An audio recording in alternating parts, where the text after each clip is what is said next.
Hello hello hello, कैसे हैं आप सब लोग। सबसे पहले आप मुझे चैट बॉक्स में कंफर्म करके बताइए क्या मेरी आवाज आप तक पहुंच रही है, यस और no. Come on everyone in the chat box, जल्दी से मुझे एक बार आप लोग चैट बॉक्स में कंफर्म कर दीजिए कि क्या मेरी आवाज आप तक पहुंच रही है, हाँ या ना। बहुत ही बढ़िया, बहुत ही बढ़िया। स्पीड से लिख दो, यस स्पीड से लिख दो एकदम। ऑडिट पढ़ेंगे बाबू, ऑडिट, धुआं उठा देंगे। चलिए, बहुत ही बढ़िया। अब सेकंड काम, आप लोग आज की अपनी अटेंडेंस लगा दीजिए। अटेंडेंस कैसे लगेगी, बिना सोचे समझे लाइक बटन प्रेस कर दीजिए। जितने व्यूअर्स उतने लाइक्स, बात खत्म। ठीक है जी, जल्दी से जो है वो लाइक बटन प्रेस कर दीजिए, एकदम टकाटक टकाटक टकाटक।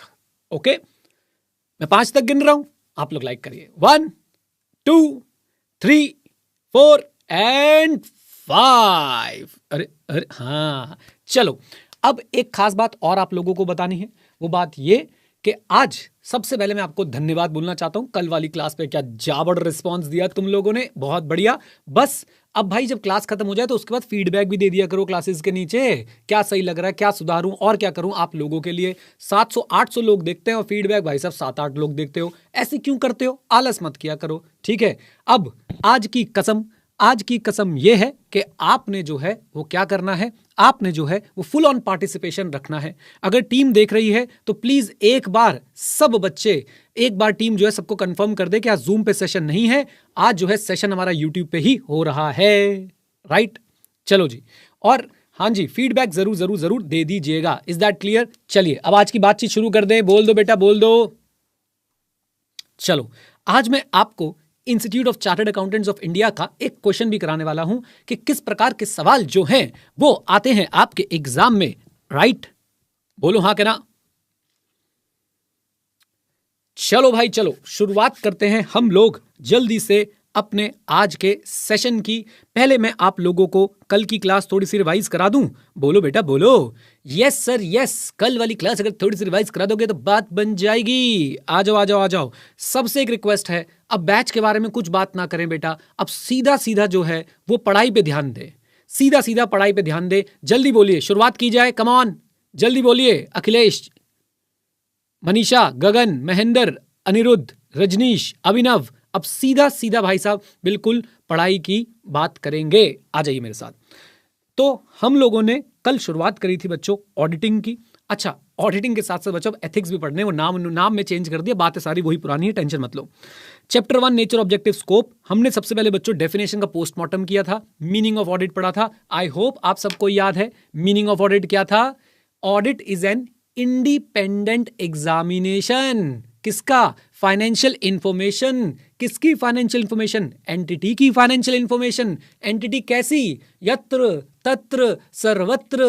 प्रॉफिट ओरिएंटेड हो, नॉन प्रॉफिट ओरिएंटेड हो, लीगल फॉर्म कुछ भी हो, और साथ साथ में याद रखिएगा कि भाई साहब लीगल फॉर्म कुछ भी हो और साथ साथ में याद रखिएगा कि उसका साइज कुछ भी हो। साइज डज नॉट मैटर, ठीक है, याद रखेंगे इस बात को। आ जाओ, लो जी। और ऑडिट किया क्यों जाता है बेटा? ओपिनियन एक्सप्रेस करने के लिए। मेरे साथ साथ, ओपिनियन किया क्यों जाता है? कम ऑन एवरीवन, ओपिनियन एक्सप्रेस करने के लिए। अच्छा जी, देन हमने बच्चों डेफिनेशन का एनालिसिस भी किया था। और डेफिनेशन का एनालिसिस क्या था? इंडिपेंडेंस का सिंपल सा मतलब है, जो कीवर्ड आपने ध्यान में रखना है, your judgement should not be subordinate to the wishes of other person. Okay, team से एक बार रिक्वेस्ट है, टेलीग्राम पे, व्हाट्सएप पे, हर जगह पे एक बार अपडेट डाल दें कि भाई क्लास शुरू हो चुकी है, ज्वाइन कर लें। एक बार अपडेट जरा डाल दो। मैं भी डाल देता हूँ बेटा, मैं भी डाल देता हूँ। ऑडिट बैच, चलो एक बार मैं अपडेट डाल देता हूँ जल्दी से। Okay, hello hello hello, class शुरू हो गई है, कहाँ हो तुम लोग? आ जाओ, ज्वाइन कर लो। एक बार प्लीज इनके साथ लिंक भी शेयर कर दीजिए। आज की क्लास का जो audit batch CA inter new syllabus का हमारा बैच बना हुआ है, उसके साथ प्लीज लिंक भी शेयर कर दीजिएगा। मैंने टेलीग्राम पे कर दिया है, आप लोग व्हाट्सएप पे कर दीजिएगा। टीम प्लीज, सुन रहे हो? हाँ जी, आ जाओ।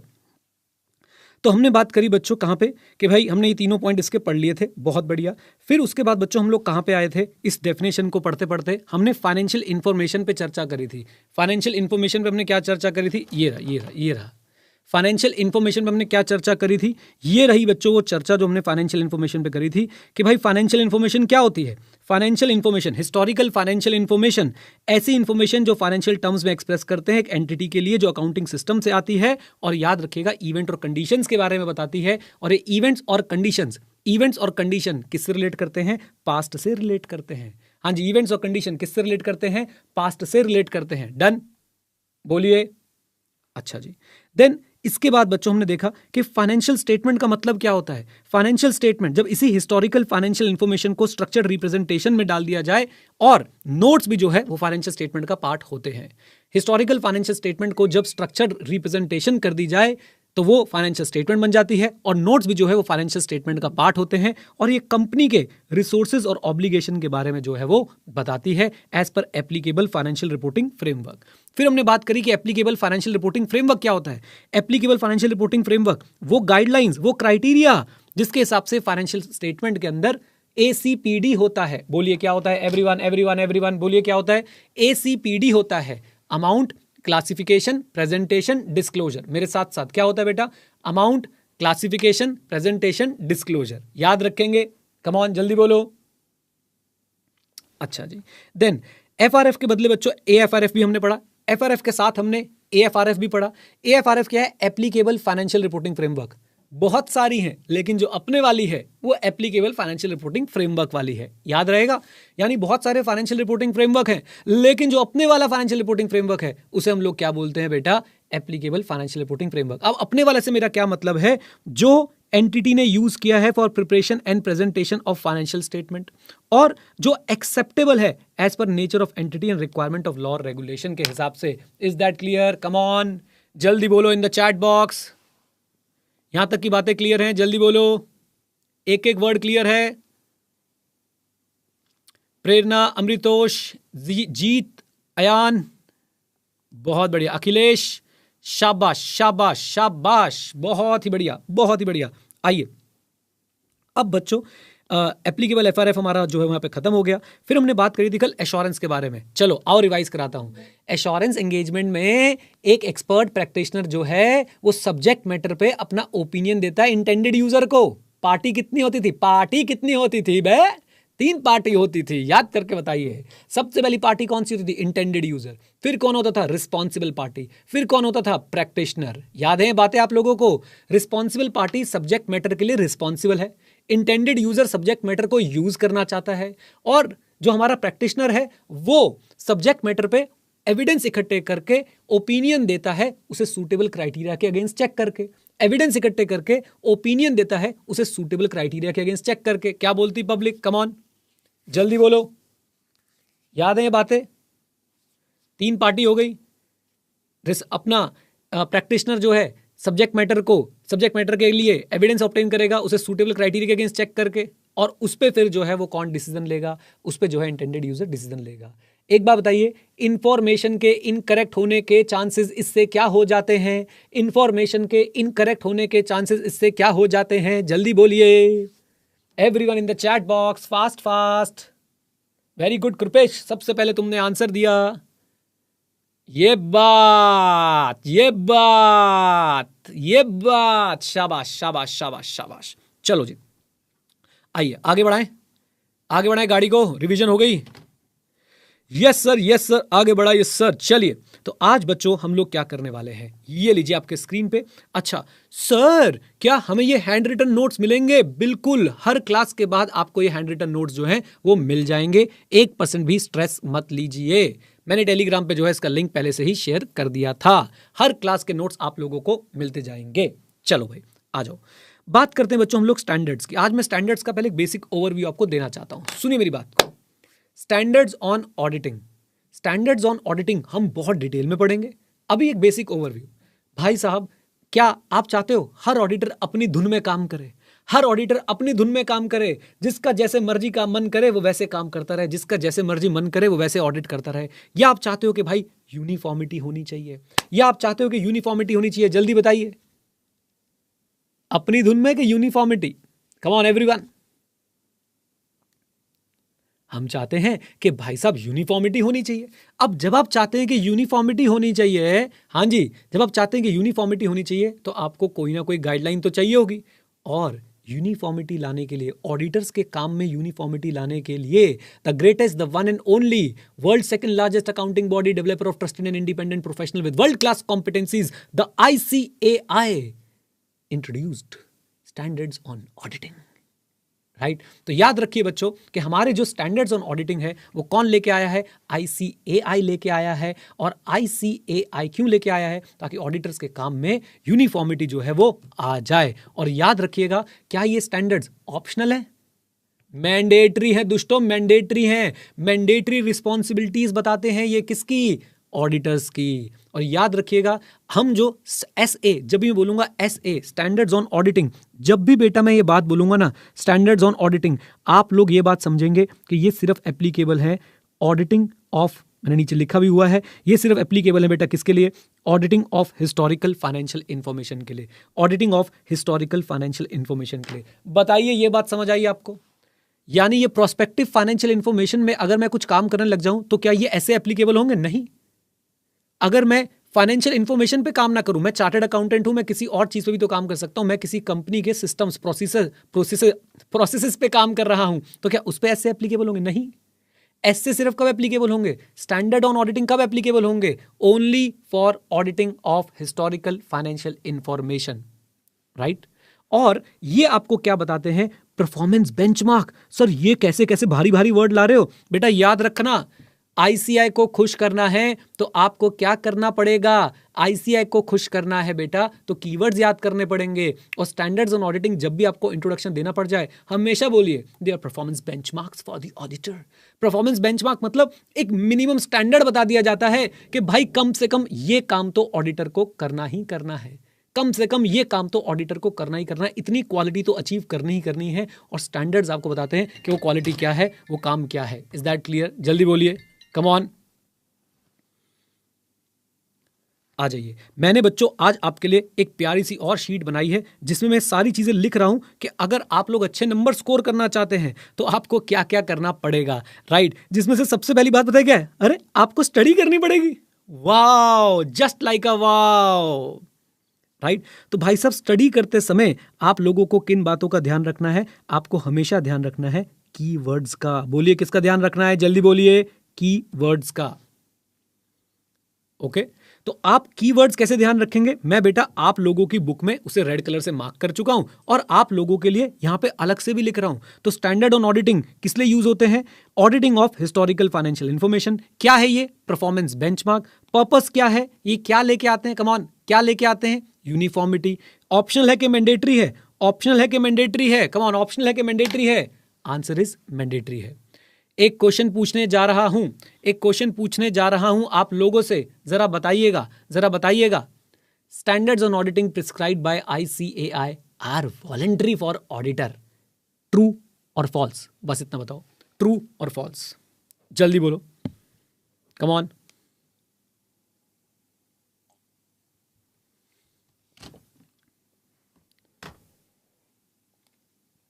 स्पीड से।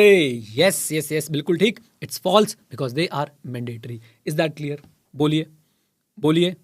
अब बच्चों मैं आपको किताब में लेके चलता हूं और दिखाता हूं कि हमारे सिलेबस में कौन कौन से एसेज हैं।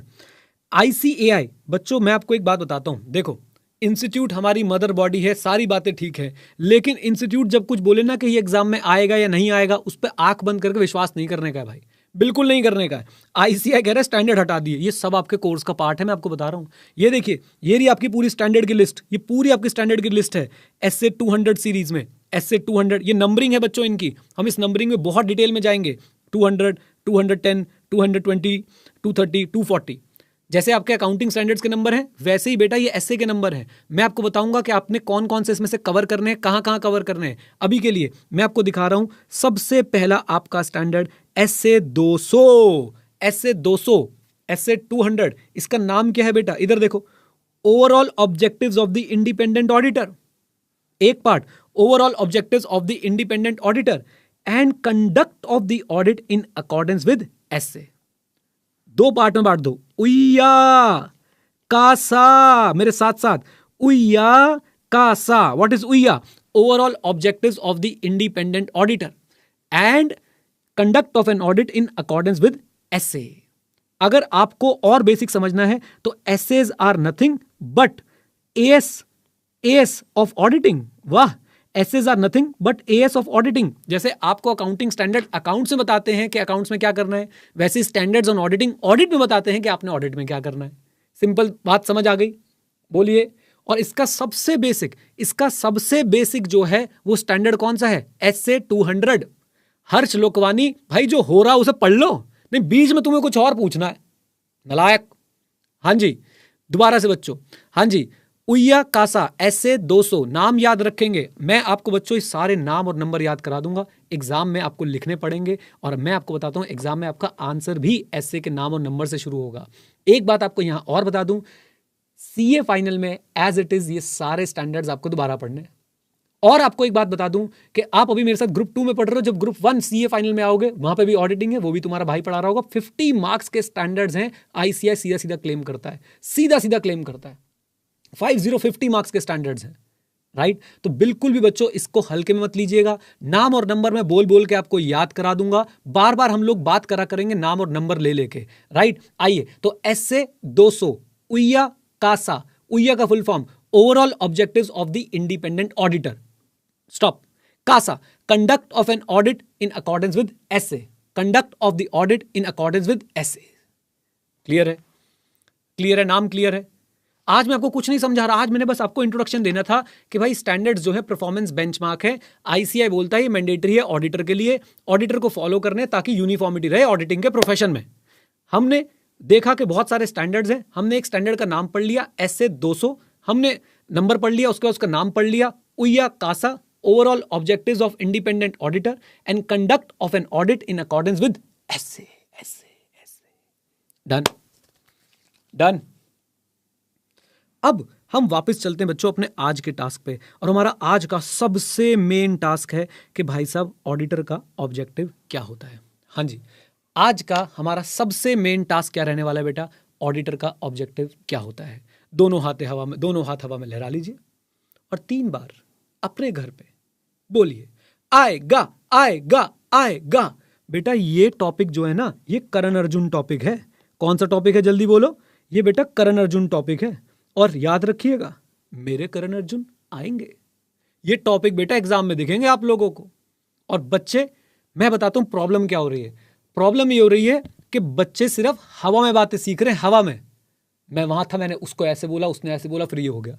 ओ मैं क्या करूं, मेरे पेपर में मार्क्स कैसे आएंगे ये बता पुत्र। तो मैं आपको बता रहा हूं कि आपके पेपर में मार्क्स कैसे आएंगे।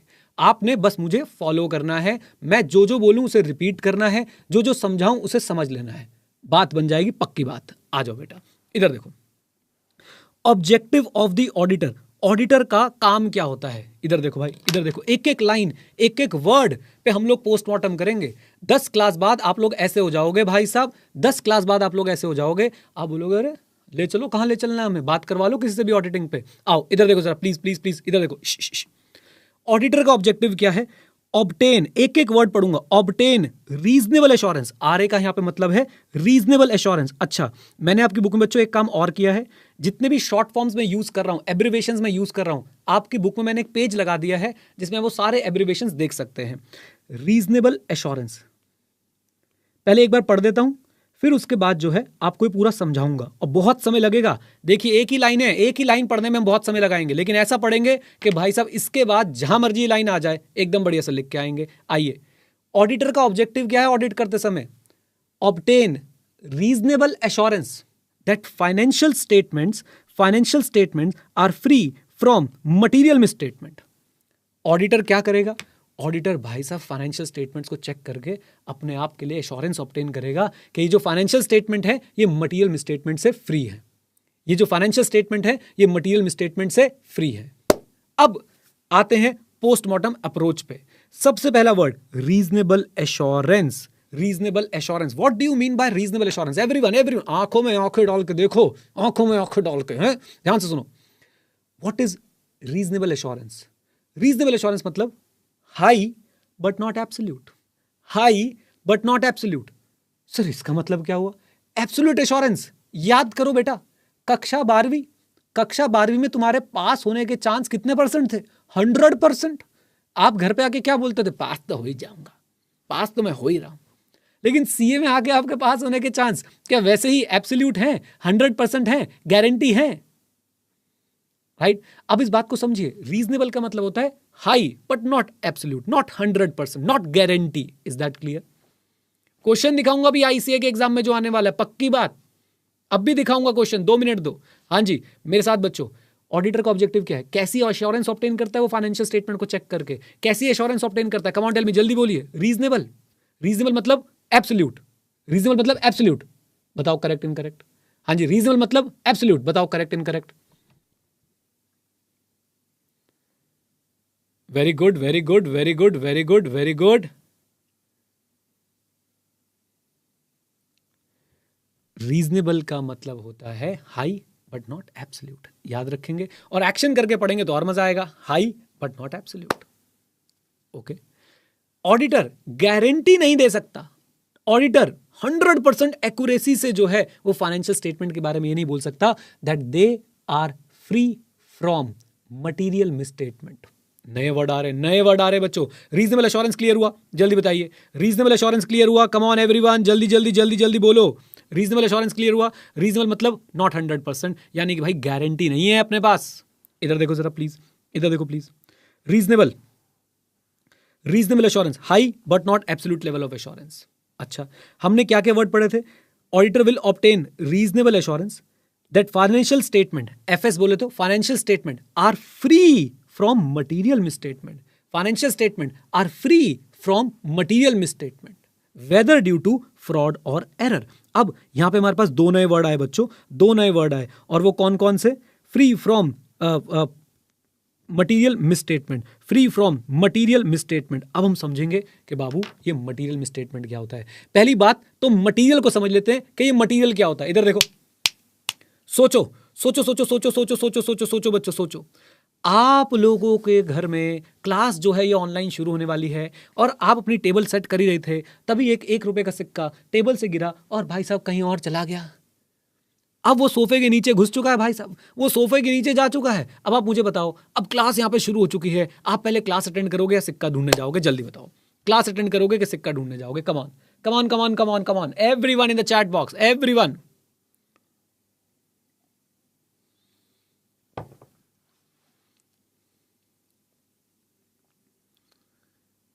जो लोग सिक्का ढूंढने जा रहे, जाओ दुष्टो, जाओ अभी जाओ, तुम्हारा सिक्का खोया हुआ है। इधर देखो, ज्यादातर बच्चे कहने से क्लास अटेंड करेंगे क्योंकि शायद वो 1 रुपए आपके लिए मटीरियल नहीं है, वो 1 रुपए आपके लिए इंपॉर्टेंट नहीं है। उस 1 रुपए की आपको अभी इस समय कोई जरूरत नहीं है, आपका ध्यान उस पर नहीं जा रहा है। लेकिन यही बात सोचो कि पापा ने आपको 1 लाख रुपीज कैश दिए होते और 1 लाख रुपीज रखने को बोले होते, और आप क्लास के लिए बैठ गए, मैं सामने आ गया और अचानक से आपको लग रहा है वो 1 लाख रुपए ने कहाँ रख दिए।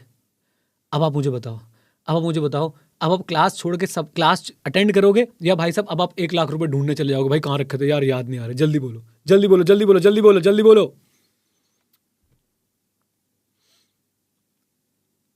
अब हम 1 लाख ढूंढने जाएंगे भाई, है ना? अब आप इस बात को ऐसे समझो, अब आप इस बात को बच्चों ऐसे समझो कि भाई 1 लाख रुपए जो है वो आपके लिए क्या है? मटीरियल थे, और 1 रुपए का सिक्का आपके लिए मटीरियल नहीं था। और ऐसे ही ऑडिट में होता है। ऑडिटर रीजनेबल एश्योरेंस ऑब्टेन कर रहा है किस बात की? कि भाई financial statement are free from material misstatement, यानी छोटी मोटी होगी, हम ये एश्योरेंस ऑब्टेन कर रहे हैं कि भाई कोई मटीरियल मिसस्टेटमेंट नहीं है इसके अंदर। मटीरियल मतलब सिंपल सी बात, जो judgement of the user of the financial statement पे इंपैक्ट डाल सके, जो इकोनॉमिक डिसीजन पे इंपैक्ट डाल सके।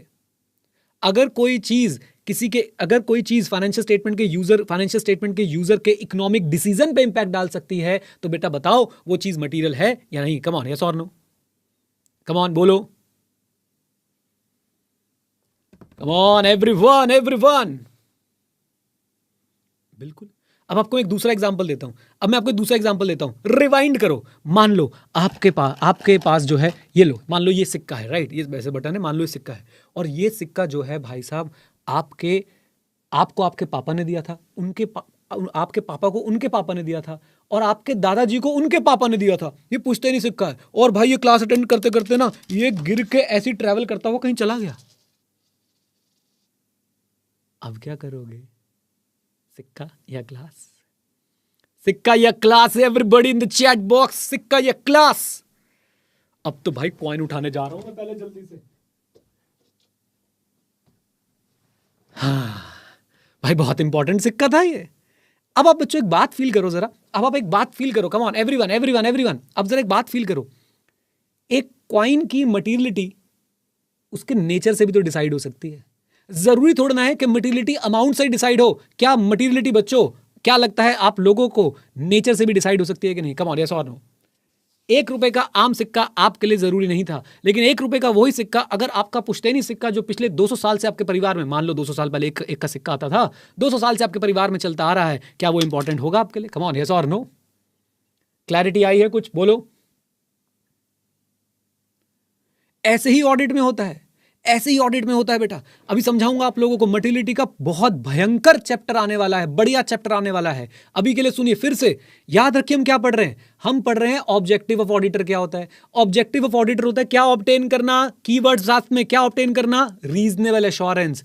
किस बात की reasonable assurance? That financial statements are free. याद साथ साथ करना है। और ये लैंग्वेज बच्चों, ये लैंग्वेज ही है जो आपको मार्क्स दिलाएगी। याद रखना, मैंने आपके लिए आज पूरी एक बुकलेट बनानी शुरू कर दी है। कैसे मार्क्स आएंगे बेटा? अच्छे मार्क्स तभी आएंगे जब आप लोग स्टडी करेंगे, कीवर्ड्स याद रखेंगे, लैंग्वेज जो है आप आईसीआई वाली जो है वो लिख के आएंगे, टेक्निकल लैंग्वेज लिख के आएंगे। और टेक्निकल लैंग्वेज क्या है? Auditor will obtain reasonable assurance that financial statement are free from material. Material का मतलब समझ में आ गया? कोई भी चीज, कोई भी ओमिशन तभी मटीरियल होगा जब वो judgement of the user of the financial statement पे इंपैक्ट डाल सकती है, इकोनॉमिक डिसीजन पे जो है इंपैक्ट डाल सकती है। Is that clear? Come on. Audit की भाषा में बोलूं, इधर देखिए इधर देखिए इधर देखिए, प्लीज जरा सुनिएगा मेरी बात को। एक कंपनी है, वो सर्विस सेक्टर में काम करती है, सर्विस सेक्टर में काम करती है। उस कंपनी के पास, उसका टर्नओवर जो है 100 करोड़ का है, उसके पास 1 लाख की इन्वेंट्री पड़ी है। 100 करोड़ का टर्नओवर है, 1 लाख की इन्वेंट्री पड़ी है। क्या लगता है मटीरियल है कि नहीं? जो आप बोलोगे मान लूंगा। 100 करोड़ का टर्नओवर है, 1 लाख की 1 लाख की इन्वेंट्री पड़ी है, मटीरियल है कि नहीं? कम ऑन बोलिए। आप लोग खुद डिसाइड कर रहे हो। वो बिल्कुल भी मटीरियल नहीं है। Is that clear? Is that clear? Right? आ जाइए। और अगर बच्चों मैं यही बोलूं कि 100 करोड़ का टर्नओवर है भाई साहब, 100 करोड़ का टर्नओवर है और बड़ी हैवी इन्वेंट्री, मान लो कि 25 करोड़ की, 30 करोड़ की इन्वेंट्री जो है पड़ी हुई है, अब बताओ क्या लग रहा है? अब बताओ क्या लग रहा है? अरे अब तो मटीरियल लग रहा है भैया। राइट? और अब जरा ध्यान से, हमें क्या करना है? ऑडिटर को क्या करना है? Obtain reasonable assurance that financial statements are free from material. क्या मटीरियल का मतलब समझ में आ गया आप लोगों को? मटीरियल का मतलब समझ में आ गया? Material misstatement. ओए होए होए होए होए होए होए होए, ये मिसस्टेटमेंट का मतलब क्या होता है बेटा? इधर देखो इधर देखो इधर देखो प्लीज एवरीवन। एक एक वर्ड, हर लाइन में एक वर्ड पकड़ेंगे, उसका पोस्टमार्टम कर डालेंगे। 10 क्लास बाद आप लोग ऑडिट के एक्सपर्ट बन चुके होंगे, पढ़ पढ़ पढ़ पढ़ पढ़ पढ़ बोलेंगे एकदम। आइए इधर देखिए, फिर से बात करते हैं बच्चों, साथ में जुड़िएगा। Financial statement are free from material misstatement. What is misstatement? Difference. किस में difference? Actual and required. Actual and required difference, जो हुआ और जो होना चाहिए था। Difference between actual and required, जो हुआ दैट इज एक्चुअल, जो होना चाहिए था that is required. Actual in the financial statement, required as per applicable financial reporting framework. एक सिंपल सा क्वेश्चन पूछूंगा, मुझे उम्मीद है आप लोग बता देंगे। इन्वेंट्री की वैल्यूएशन कैसे करते हैं एज पर अकाउंटिंग स्टैंडर्ड्स? मुझे प्लीज बताइए, इन्वेंट्री की वैल्यूएशन कैसे करते हैं? मुझे बता दो बेटा, इन्वेंट्री की वैल्यूएशन कैसे करते हैं? Everyone in the chat chat chat, बोलो बोलो बोलो। इन्वेंट्री की वैल्यूएशन कैसे करते हो बाबूजी? इन्वेंट्री की वैल्यूएशन कैसे करते हो? Come on. कॉस्ट और NRV which ever is less. ये बात आपको कहां से पता चली बच्चों? इन्वेंट्री की वैल्यूएशन, इन्वेंट्री की वैल्यूएशन जो है आप लोग कैसे करते हैं? इन्वेंट्री की वैल्यूएशन, कॉस्ट और NRV which ever is less. ये बात आपको कहां से पता चली? ये बात आपको कहां से पता चली? AS2 से। ये है बेटा रिक्वायरमेंट, ये है बेटा रिक्वायरमेंट। और एक कंपनी है, उसने कर रखा है विच एवर इज हायर, ये है बेटा एक्चुअल। क्या इन दोनों के बीच में डिफरेंस है? क्या इन दोनों के बीच में डिफरेंस है? कम ऑन, यस और नो, जल्दी बोलो। क्या इन दोनों के बीच में डिफरेंस है? कम ऑन बोल दो। आंसर इज यस, इन दोनों के बीच में डिफरेंस है। एंड देयरफॉर बच्चों, इन दोनों के बीच में जो डिफरेंस है वो क्या बन गया है? Miss statement. क्या बन चुकी है, जल्दी बोलिए, मिस स्टेटमेंट। बहुत सिंपल सी बात है, रिक्वायर्ड और एक्चुअल। एक्चुअल कहां पे बेटा, फाइनेंशियल स्टेटमेंट में। रिक्वायर्ड कहां पे बेटा, एप्लीकेबल एफआरएफ में। जब इन दोनों के बीच में कुछ डिफरेंस होगा तो हम लोग बोलेंगे कि ये क्या है, ये एक मिस स्टेटमेंट है। मेरे रेड वाले आईफोन का प्लीज ब्लूटूथ ऑफ कर दो, मेरे पास यहां पे आवाजें आ रही हैं। हाँ जी, बात समझ आती है, कम ऑन बोलिए, क्लियर है यहां तक, कम ऑन। अब कहां पे जो required amount, classification, presentation, disclosure और actual amount, classification, presentation, disclosure, जब आपके required amount, classification, presentation, disclosure अलग होते हैं एक्चुअल एसीपीडी से, तो बेटा उसी को बोलते हैं हम लोग मिस स्टेटमेंट। आप मुझे फिर से बच्चों एक बात याद दिलाएं, और मुझे पूरी उम्मीद है आप लोग सच बताएंगे, सही बताएंगे। इधर देखिएगा, कसम है बेटा तुम्हें उनकी, सही सही बोलना। Machinery purchase 10 lakh, installation expenses 1 lakh, machinery account कितने से डेबिट होगा? Machinery purchase 10 lakh, installation expenses 1 lakh, बताओ बेटा मशीनरी अकाउंट कितने से डेबिट होगा? कम on everyone everyone everyone, 11 lakh से डेबिट होगा। लेकिन अगर किसी ने 10 लाख से डेबिट कर दिया तो मुझे बताइए, अगर किसी ने 10 लाख से डेबिट कर दिया और इंस्टॉलेशन एक्सपेंसेस 1 लाख अलग से दिखा दिए, तो मुझे बता दीजिए क्या ये एक मिस स्टेटमेंट बन जाएगी? क्या ये एक मिस स्टेटमेंट बन जाएगी? कम ऑन बोलिए बोलिए। Answer is yes. क्या आपको मिस स्टेटमेंट का मीनिंग समझ में आ गया है? क्या आपको मिस स्टेटमेंट का मीनिंग समझ में आ गया है? What is misstatement? Difference, difference किसमें बेटा? एक्चुअल और रिक्वायर्ड में।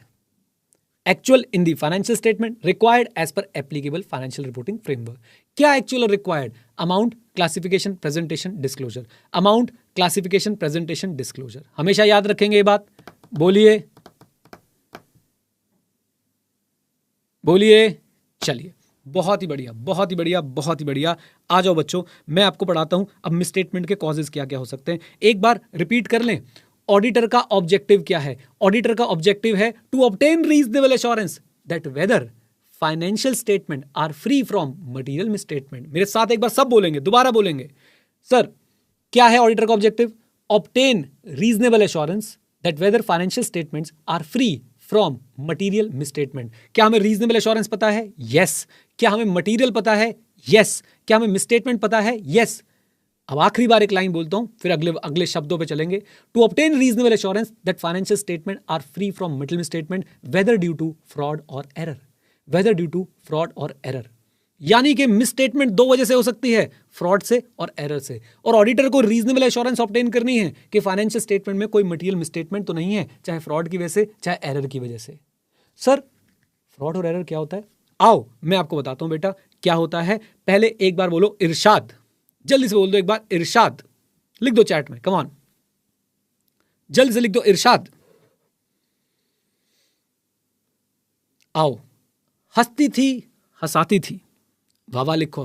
हंसती थी हंसाती थी, रोती थी रुलाती थी, बाद में पता चला पागल बनाती थी, फ्रॉड और एरर करती थी। अब मेरी बात को जरा ध्यान सुनना, मेरी बात को बच्चों जरा ध्यान सुनना। मैं आपको बताने वाला हूं कि भाई साहब फ्रॉड और एरर के बीच में फर्क क्या होता है। फ्रॉड और एरर के बीच में फर्क क्या होता है? Everyone everyone focus focus focus focus focus. Fraud and error. Miss statement दो कारण से हो सकती है, फ्रॉड से और एरर से। फ्रॉड जो है बच्चों वो होता है इंटेंशनल। वो होता है क्या? कम ऑन टेल मी, जल्दी बताओ। इंटेंशनल। मेरा दिल जिस दिल पे फिदा है एक बेवफा है। इंटेंशनल फ्रॉड, उसने तुम्हें बोला कि मैं आ रही हूं तुमसे मिलने, लेकिन भाई साहब लास्ट टाइम पे झूठ बोल के किसी और के पास चली गई, फ्रॉड। अच्छा लड़के लड़कियां ऑफेंड ना हो बेटा, लड़के भी ऐसे करते हैं, फ्रॉड। इंटेंशनल, जब आप जानबूझकर टाइम दे के मिलने ना जाओ, वो फ्रॉड है बेटा, जानबूझकर। एरर, एरर वो बस घर से बाहर निकल ही रही थी, अचानक से पापा आज जल्दी आ गए, अचानक से पापा आज जल्दी आ गए बेटा। This is what? इंटेंशनल और unintentional. This is unintentional. Come on guys. Fraud intentional, error unintentional, मेरे साथ साथ, फ्रॉड इंटेंशनल, एरर अनइंटेंशनल, याद रखेंगे। एक बार मैं फोन साइलेंट पे कर दूं, कम ऑन। अच्छा जी, अब मेरी बात सुनो बच्चों, किसको डिटेक्ट करना, किसको डिटेक्ट करना, हाँ जी, किसको डिटेक्ट करना आसान होगा, किसको डिटेक्ट करना आसान होगा, फ्रॉड को या एरर को? कम ऑन, किसको डिटेक्ट करना आसान होगा, फ्रॉड को या एरर को? किसको डिटेक्ट करना आसान होगा? कम ऑन टेल मी, जल्दी बोलो। डिटेक्ट करना इजी है, डिटेक्ट करना हार्ड है। फ्रॉड को डिटेक्ट करना हार्ड है और एरर को डिटेक्ट करना इजी है। वाई? बेटा, जब कोई इंटेंशनल गलत काम करेगा तो उसे छुपाने के लिए भी वो बहुत मेहनत करेगा।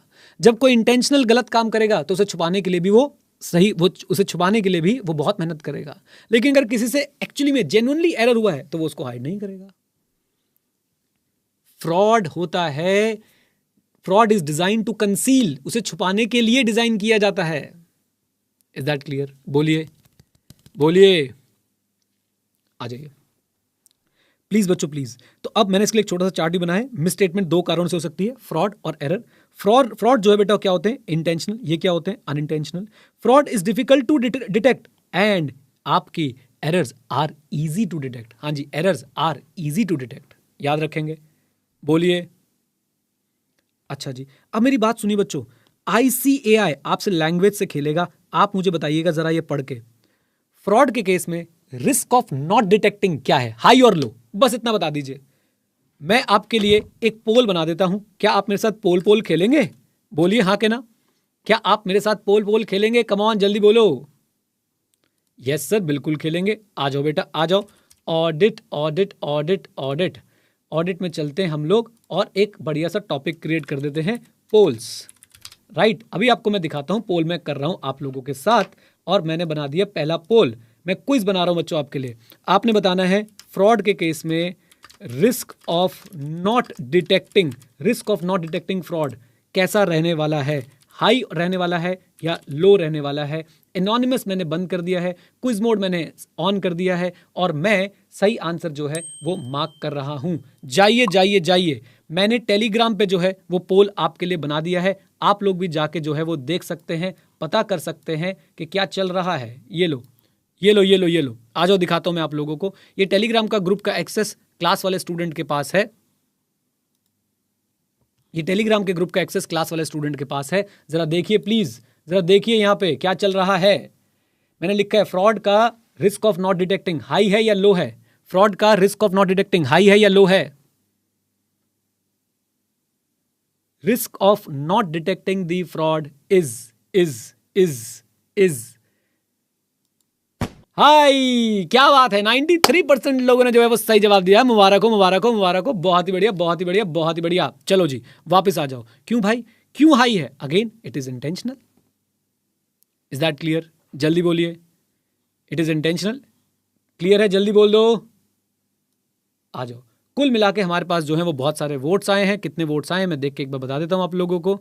व्यू रिजल्ट, ओके बहुत बढ़िया, 150 के आसपास जो है वोट्स आए हैं यहाँ पे। चलिए आगे चलते हैं और बच्चों देखने की कोशिश करते हैं। बताइए मिस स्टेटमेंट का मतलब आपको समझ आता है? मिस स्टेटमेंट क्यों हो सकती है ये आपको समझ आता है? एवरीवन प्लीज जल्दी बोलो, जल्दी बोलो।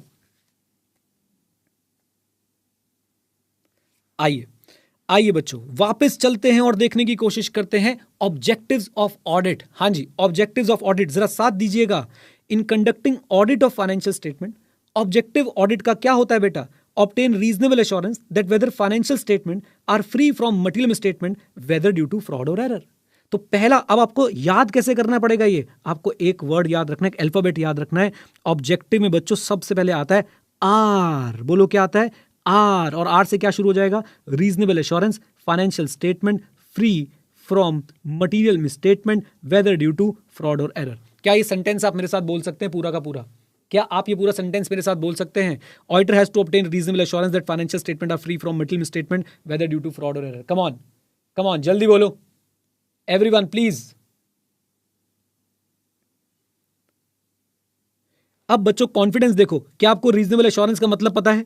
क्या आपको रीजनेबल एश्योरेंस का मतलब पता है? Yes, high but not absolute. क्या आपको फाइनेंशियल स्टेटमेंट का मतलब पता है? Yes, structured representation of historical financial information is financial statement. क्या आपको मटेरियल का और मिसस्टेटमेंट का मतलब पता है? यस, मटेरियल आइटम वो आइटम होते हैं जो economic decision of the user of the financial statement पे इंपैक्ट डाल सकते हैं। मिसस्टेटमेंट का मतलब होता है difference between required and actual, required as per applicable financial reporting framework, actual in the financial statements, right? Required and actual what? ACPD, amount, classification, presentation, disclosure, right? अच्छा जी, miss statement दो कारणों से हो सकती है, फ्रॉड से और error से। Fraud intentional, error unintentional. Clear है सबको? कम ऑन, आ जाओ जी। उसके बाद बच्चों फ्रॉड और एरर की भी बातें हमने जो है वो पढ़ ली है। हमारा ऑब्जेक्टिव का पार्ट 1 कंप्लीट हो गया है। बताइए ये अप्रोच कैसी लग रही है पढ़ने की? एक एक वर्ड अच्छे से समझा के और साथ में रटवा के आगे बढ़ा जाए, हाँ या ना? और कॉन्फिडेंस बच्चों तभी आएगा मुझे भी जब आप लोग बताएंगे क्या आप ये सेंटेंसेस अब लिख पाएंगे आराम से। अगर आपको लिखने को बोल दिया जाए तो क्या आप ये सेंटेंसेस लिख पाएंगे? कम ऑन, यस और नो?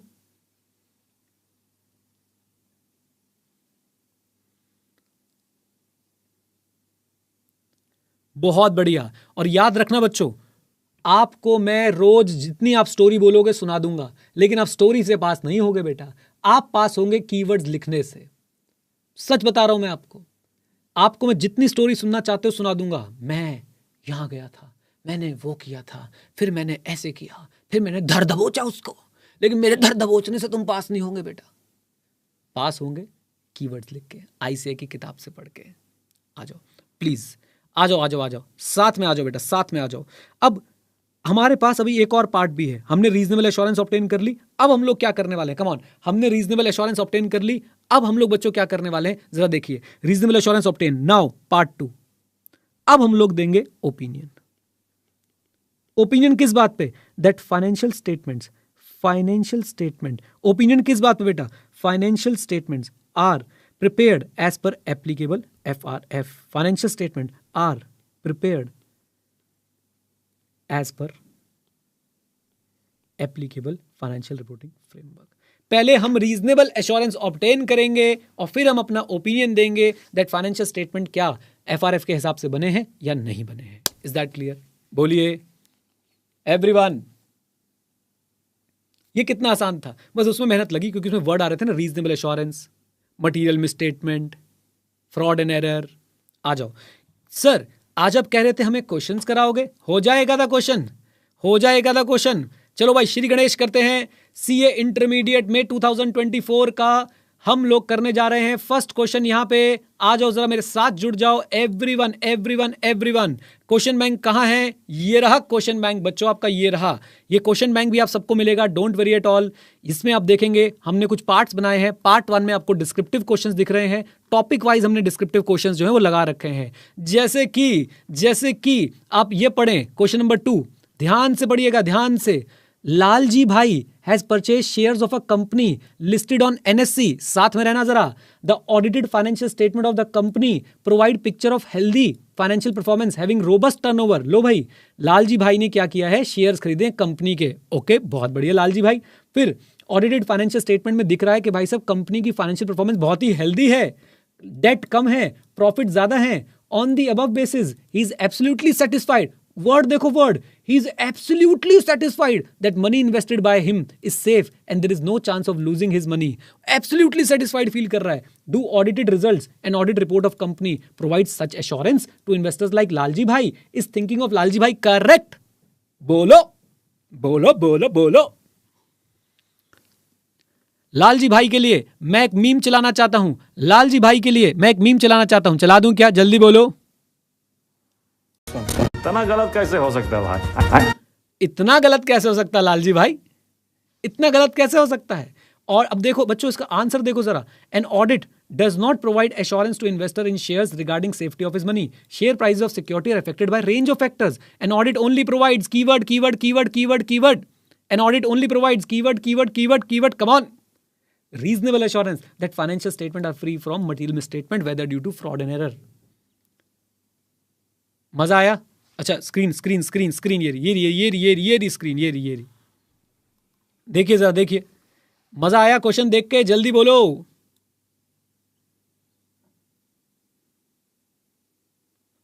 और क्वेश्चन देखेगी पब्लिक, और क्वेश्चन देखेगी पब्लिक, जल्दी बोलो। ये क्वेश्चन कहां का था, ये तो मैं आपको बता दूं, ये क्वेश्चन कहां का था, ICAI study material, latest ICAI study material. आ जाओ जी, आ जाओ। पहले आपको बच्चों एक बार ऑब्जेक्टिव का एक छोटा सा पार्ट बचा है, वो कंप्लीट करा दूं। हमारे ऑब्जेक्टिव में 3 लाइनें थी, हमने 2 लाइनें तो बहुत अच्छे से कंप्लीट कर ली। तीसरी लाइन क्या है बेटा, तीसरा काम ऑडिटर को क्या करना ऑब्जेक्टिव में, report on financial statement and communicate that report as required by SAs. हाँ जी, एज रिक्वायर्ड बाय एसेज। तो ऑडिटर के बच्चों सिर्फ और सिर्फ जो है वो 3 काम है। नंबर 1, रीजनेबल एश्योरेंस ऑब्टेन करो that financial statement are free from middle statement. फिर अपना ओपिनियन दो that whether financial statement are prepared, whether financial statement are prepared in all material aspect as per applicable financial reporting framework, हमने बता दिया। और फिर हमें 2 काम और बोले गए करने के लिए, छोटे छोटे से, रिपोर्ट एंड कम्युनिकेट।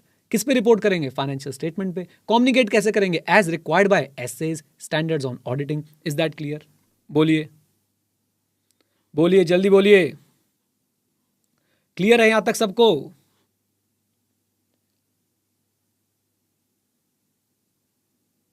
तो अब बच्चों अगर कीवर्ड्स निकालने पड़ जाएं, अगर आपको याद रखना पड़ जाए ऑब्जेक्टिव, तो आप लोग क्या क्या बातें याद रखेंगे? Number 1 reasonable assurance, number 2 opinion, and number 3 बच्चों हमारे पास क्या आएगा, रिपोर्ट एंड कम्युनिकेट।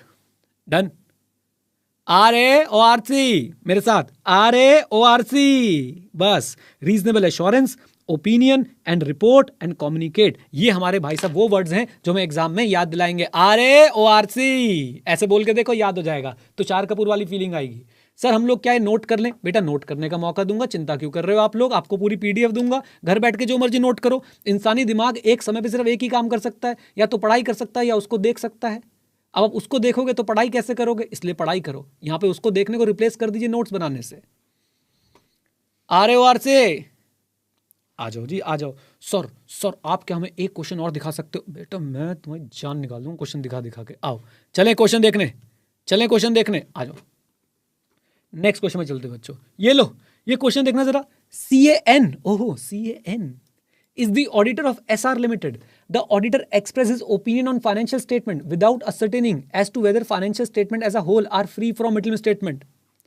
मतलब ऑडिटर ने क्या किया है, ऑडिटर ने क्या किया है भाई साहब, ऑडिटर ने अपना ओपिनियन एक्सप्रेस कर दिया है फाइनेंशियल स्टेटमेंट पे, बिना ये जाने कि financial statement are, whether financial statement are free from middle statement और नॉट।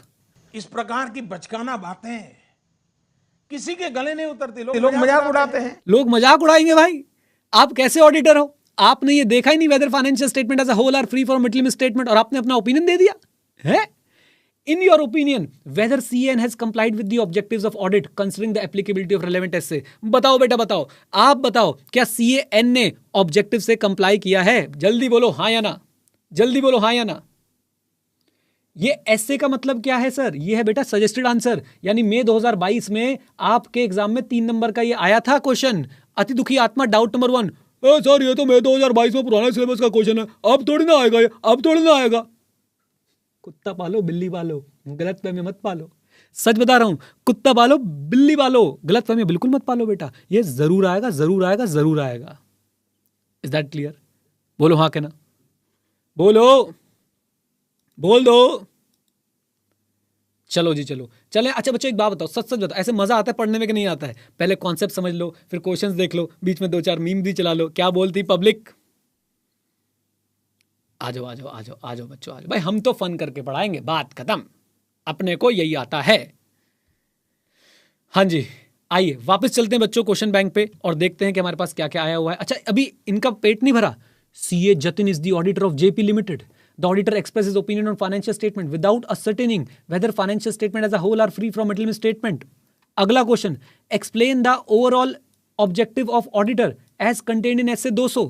अगला question, mister Z auditor of company different and cable limited for the financial 22-23 explain to audit team members about the objective of independent auditor in accordance with the relevant standard on auditing, explain those objective. मेरी बात को जरा ध्यान से सुनिए बच्चों, ऐसे ऐसे क्वेश्चन को बता मैं क्या बोलता हूं,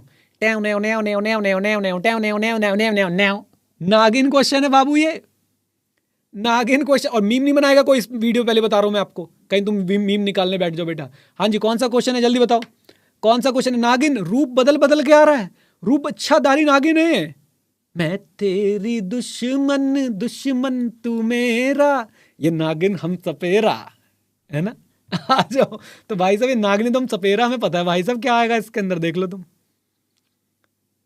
आंसर सही है,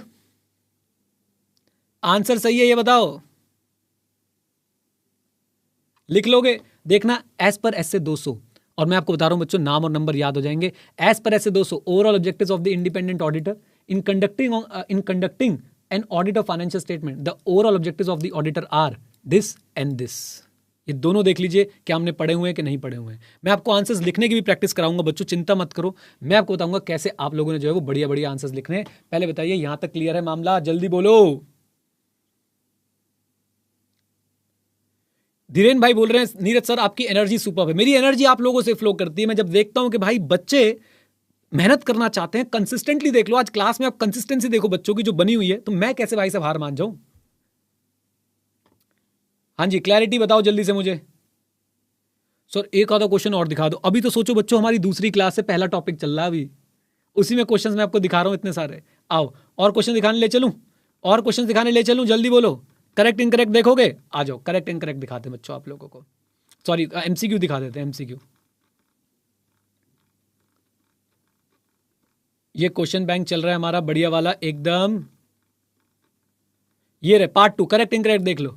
हाँ जी, पहला क्वेश्चन देखो बच्चों, पहला क्वेश्चन देखो, एकदम चेयर से उछल पड़ना। स्क्रीन दिखा रहा हूं आप लोगों को, पहला क्वेश्चन देखो और एकदम स्क्रीन पे उछल पड़ना भाई साहब। The basic objective of audit does not change with reference to nature, size और फॉर्म ऑफ द एंटिटी। मुझे बताओ, क्या ऑडिट का ऑब्जेक्टिव एंटिटी के साइज के हिसाब से चेंज हो जाता है? मुझे बताओ, क्या ऑडिट का ऑब्जेक्टिव एंटिटी के साइज के हिसाब से चेंज होगा? मुझे बताओ बेटा, मुझे बताओ।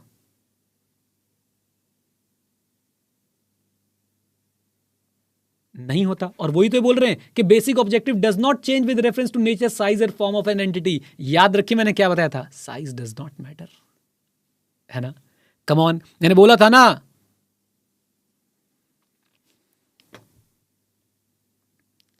राइट तो बेटा ये हो गया करेक्ट कि भाई ऑडिट का जो ऑब्जेक्टिव है वो एंटिटी के नेचर, साइज या फिर फॉर्म के हिसाब से चेंज नहीं होगा। याद रखेंगे, जल्दी बोलिए, जल्दी बोलिए। अच्छा आ जाओ बच्चों, आ जाओ, और क्वेश्चन आप लोगों को दिखाता हूं प्लीज। ये वाला क्वेश्चन देखिए, question number 3। Question number 3, the auditor is not expected to and can not reduce audit risk to 0। अच्छा अभी थोड़ा सा टेक्निकल हो गया, अब यहां पे पढ़िए, and can not therefore obtain absolute assurance. बताइए, ये कह रहे हैं कि auditor can not obtain absolute assurance, सही या गलत? Auditor can not obtain absolute assurance, सही या गलत? जल्दी बताओ। Yes, they are correct. Auditor can not obtain absolute assurance. इसका रीजन बच्चों मैं आपको बाद में पढ़ाऊंगा, धीरे धीरे करेंगे। आ जाओ आगे चलते हैं और कुछ क्वेश्चन देखते हैं जो आपके लिए मिल जाए मुझे।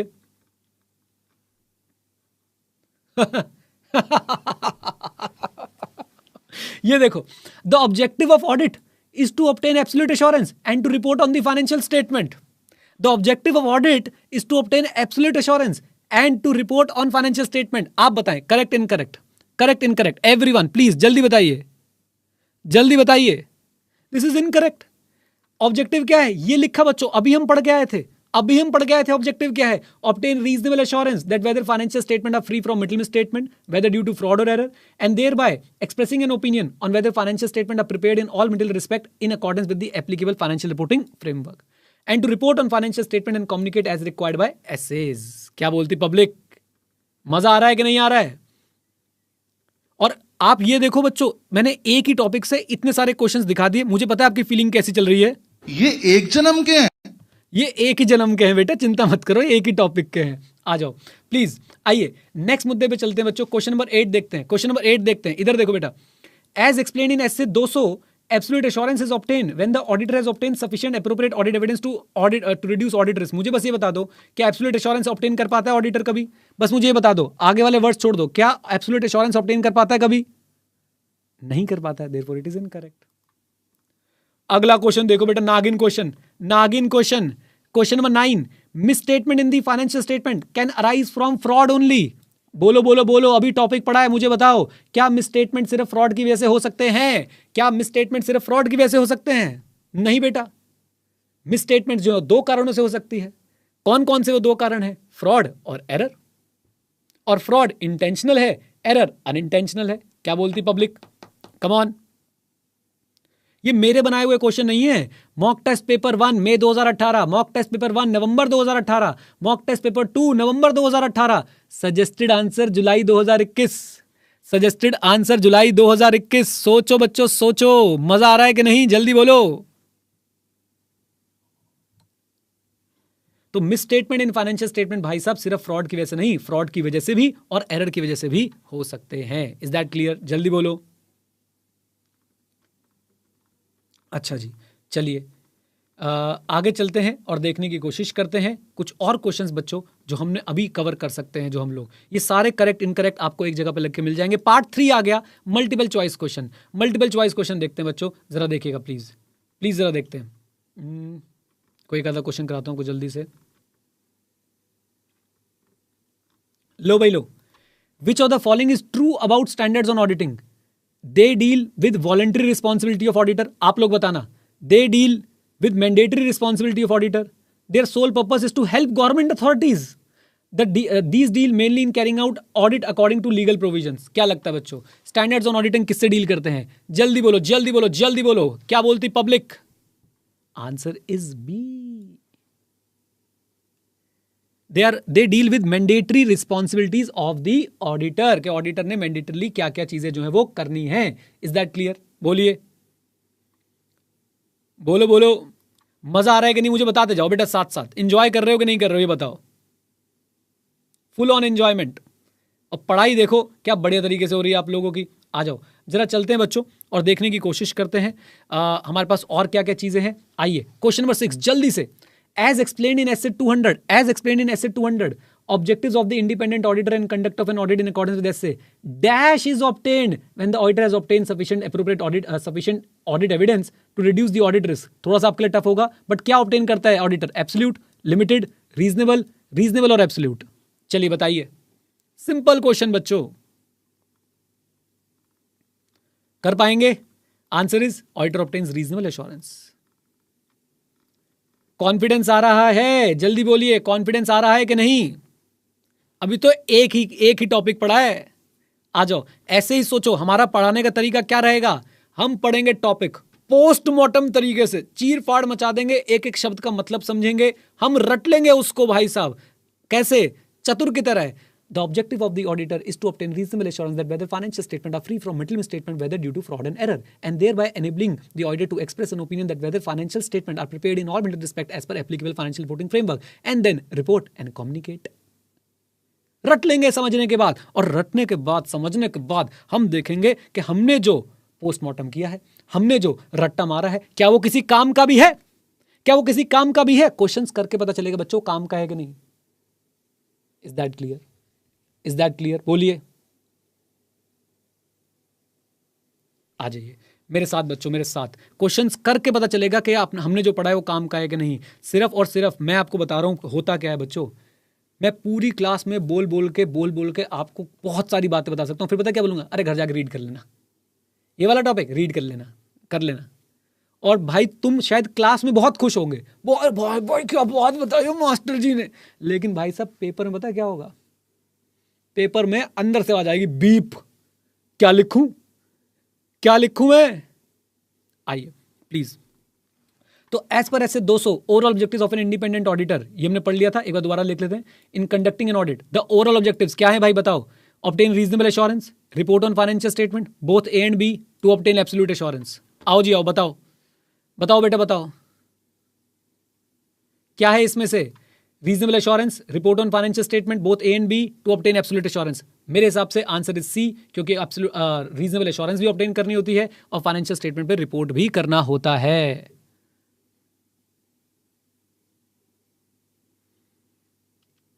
डन?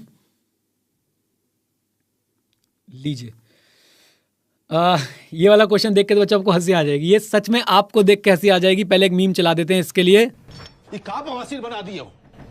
आ जाओ अब इस क्वेश्चन को पढ़ना, ये मीम देखने के बाद।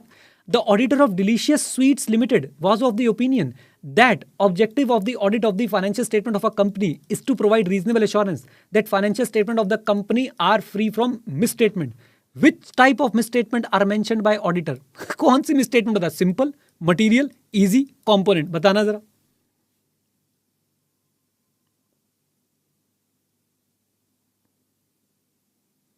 Easy easy. ओके, लो भाई लो, क्वेश्चन नंबर 15। पहले नागिन देख लो बच्चों, इसका नागिन, पहले इसका नागिन डांस देख लो। सैंपल एमसीक्यू, आईसीआई के दोबारा से एमसीक्यू आया, उसमें आया एमटीपी 2 मई 2019, एमटीपी 1 नवंबर 2019। अब जरा देखना बच्चों, ये जरा ध्यान से देखना इस क्वेश्चन को। Dash refers to difference between ACPD of a reported financial statement item and the ACPD required for the item in accordance with applicable financial reporting framework. बताइए बताइए बताइए बताइए, जल्दी बताओ, क्या कॉन्फिडेंस है आप लोगों का?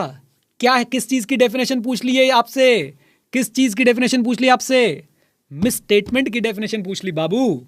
हमने कितने अच्छे से पढ़ा है व्हाट इज मिसस्टेटमेंट। जो होना चाहिए था और जो हुआ, होना चाहिए था as per applicable financial reporting framework, हुआ इन दी फाइनेंशियल स्टेटमेंट। क्या होना चाहिए था, क्या हुआ? ACPD, amount classification presentation disclosure. क्या बोलती public? Confidence, how is the जोश? सर ये आप ना अपने बनाए हुए आसान आसान क्वेश्चंस हमें दिखा रहे हो। हाँ, यही तो काम रह गया मेरे पास। ये सारे क्वेश्चंस किसके हैं? ये सारे क्वेश्चंस किसके हैं बेटा? ICAI के हैं। और मजे की बात, आपको एक बात बताऊं, हमने क्या किया है, हमने सारे जो भी MCQs हैं सबके अंदर मेरे प्यारे प्यारे बच्चों, हमने एक्सप्लेनेशन भी डाल दी है। आपको एग्जाम में एक्सप्लेनेशन नहीं डालनी होगी, बट हमने एक्सप्लेन कर दिया है ताकि आपको कहीं और ना जाना पड़े। Is that clear? बोलिए, कम ऑन।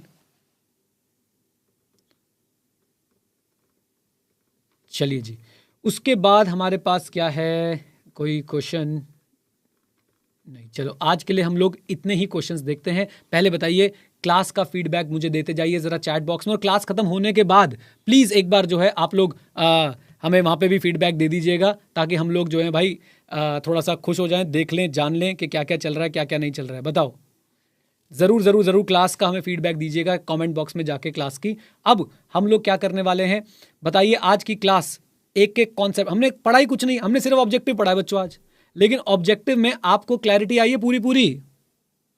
बोल दो। चलो जी, अब बच्चों हम लोग क्या करेंगे। अब मन में आपके सवाल आ रहा होगा, सर आप इतनी धीरे धीरे स्लो स्लो पढ़ाओगे? मैं आप लोगों को बच्चों एक बात बताता हूँ, अपनी जो टेक्निक है ना पढ़ाने की, वो टेक्निक है बच्चों कैसी? वो टेक्निक है हमारी एरोप्लेन टेक्निक। आपने अगर कभी एरोप्लेन में सफर किया है तो एरोप्लेन ना अचानक से नहीं भाई साहब उड़ जाता, वो धीरे धीरे धीरे पहले रनवे पे चलता है, फिर आप उसका मजाक उड़ा रहे होते हैं, ये उड़ेगा, इतने तेज में साइकिल चला लूं, लेकिन फिर अचानक से तो अभी आराम से प्यार से मुझे आपका बेस बनाने दीजिए। जिस दिन आपका बेस बन जाएगा, आप जब ये सारी सेंटेंसेस मेरी तरह बोलने लग जाएंगे, आप देखिएगा बच्चों क्या आप लोगों का कॉन्फिडेंस आएगा। राइट? बोलो हाँ के ना? क्लैरिटी है सबको? अच्छा जी, अब हमारे पास आज और क्या है करने को। एक छोटा सा टॉपिक बच्चों आपको जल्दी से कवर कराता हूं, जरा साथ में जुड़िएगा। इधर देखिए, ये सारा टेक्स्ट मैं आपको रीड करा दूं एक बार, कोई जाएगा नहीं बेटा, रीड करे बिना जाओगे याद रखना फेल हो जाओगे एग्जाम में। सच बता रहा हूं, सच बता रहा हूं आप लोगों को, आलसी बनोगे फेल हो जाओगे एग्जाम में। पता है आप लोगों को कौन से बच्चे फेल होते हैं? जो सिर्फ और सिर्फ समझ के जाते हैं। कौन से बच्चे फेल होते हैं? जो सिर्फ और सिर्फ पढ़ के जाते हैं। यानी कि आपने समझना भी और पढ़ना भी भाई, दोनों करना है। रीडिंग नहीं करोगे, रॉ मटेरियल नहीं आएगा लिखने के लिए। तो साथ में जरा जुड़ जाइए। Everyone, reasonable assurance high but not absolute. Misstatement, difference between amount classification presentation disclosure of a reported item and the amount classification presentation disclosure as required for that item in accordance with applicable financial reporting framework। अच्छा जी, then इसके बाद misstatement बच्चों किन कारणों से हो सकती है? मिसस्टेटमेंट किन कारणों से हो सकती है? फ्रॉड से और एरर से। फ्रॉड और एरर के बीच में क्या डिफरेंस होता है? फ्रॉड और एरर के बीच में डिफरेंस होता है इंटेंशनल और अनइंटेंशनल का। Fraud deals with intentional misrepresentation, but error on the other hand deals with unintentional mistakes in the financial information. Done. Examples क्या है मिसस्टेटमेंट के? सबसे पहला example, charging of an capital expenditure to a revenue और vice versa. Come on. Difference in disclosure of a financial statement item and its requirement in the applicable financial reporting framework. Contingent liability कहां दिखानी होती है बेटा? आपको पता है ना? कंटिजेंट लाइबिलिटी आपको कहां दिखानी होती है पता है ना? आपने वहां ना दिखा के कहीं और दिखा दी। डन। ओके, एक और एग्जांपल उठा देता हूं, ओवर स्टेटिंग और अंडरस्टेटिंग द इन्वेंट्रीज। अच्छा जी, अब हम एक मिसस्टेटमेंट को मटेरियल कब मानते हैं? Misstatement including the omissions are considered material if they individually और in aggregate could reasonably be expected to influence the economic decision of the user taken on the basis of the financial statement. तो miss statement को material तब मानते हैं जब वो क्या कर सकती है, इन्फ्लुएंस कर सकती है किसको, economic decision of the user taken on the basis of the financial statement. बताइए बात समझ आती है? कम ऑन, क्लियर है बात एवरीवन? आ जाओ जी। अब बच्चों हम लोग बात करेंगे एक छोटे से ब्रेक के बाद। ब्रेक ले रहे हैं हम लोग 10 मिनट्स का, और 10 मिनट बाद हम लोग वापस मिलेंगे और आपसे बातचीत करेंगे। ठीक है, आप लोग वापस आएंगे, मुझे कमिटमेंट करके जाइए, जल्दी बताइए वापस आएंगे कि नहीं, या बस हो गया, थक गए, निकल गई सब हेकड़ी। शुरू करें 10 मिनट का ब्रेक, ब्रेक फॉर 10 मिनट्स, जल्दी बोलो। चलो जी चलो, ब्रेक ले रहे हैं, 10 मिनट बाद वापस मिलते हैं। एक बहुत इंपॉर्टेंट क्वेश्चन करेंगे, एग्जाम में आने वाला क्वेश्चन कराऊंगा आज आपको मैं, क्योंकि आप लोग अगर ब्रेक में वापस आएंगे तो मैं आपको बोनस दूंगा। चलो, timer 10 minutes. 10 minutes counting down.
आ जाओ आ जाओ आ जाओ आ जाओ जल्दी से, everyone everyone everyone everyone, fast fast.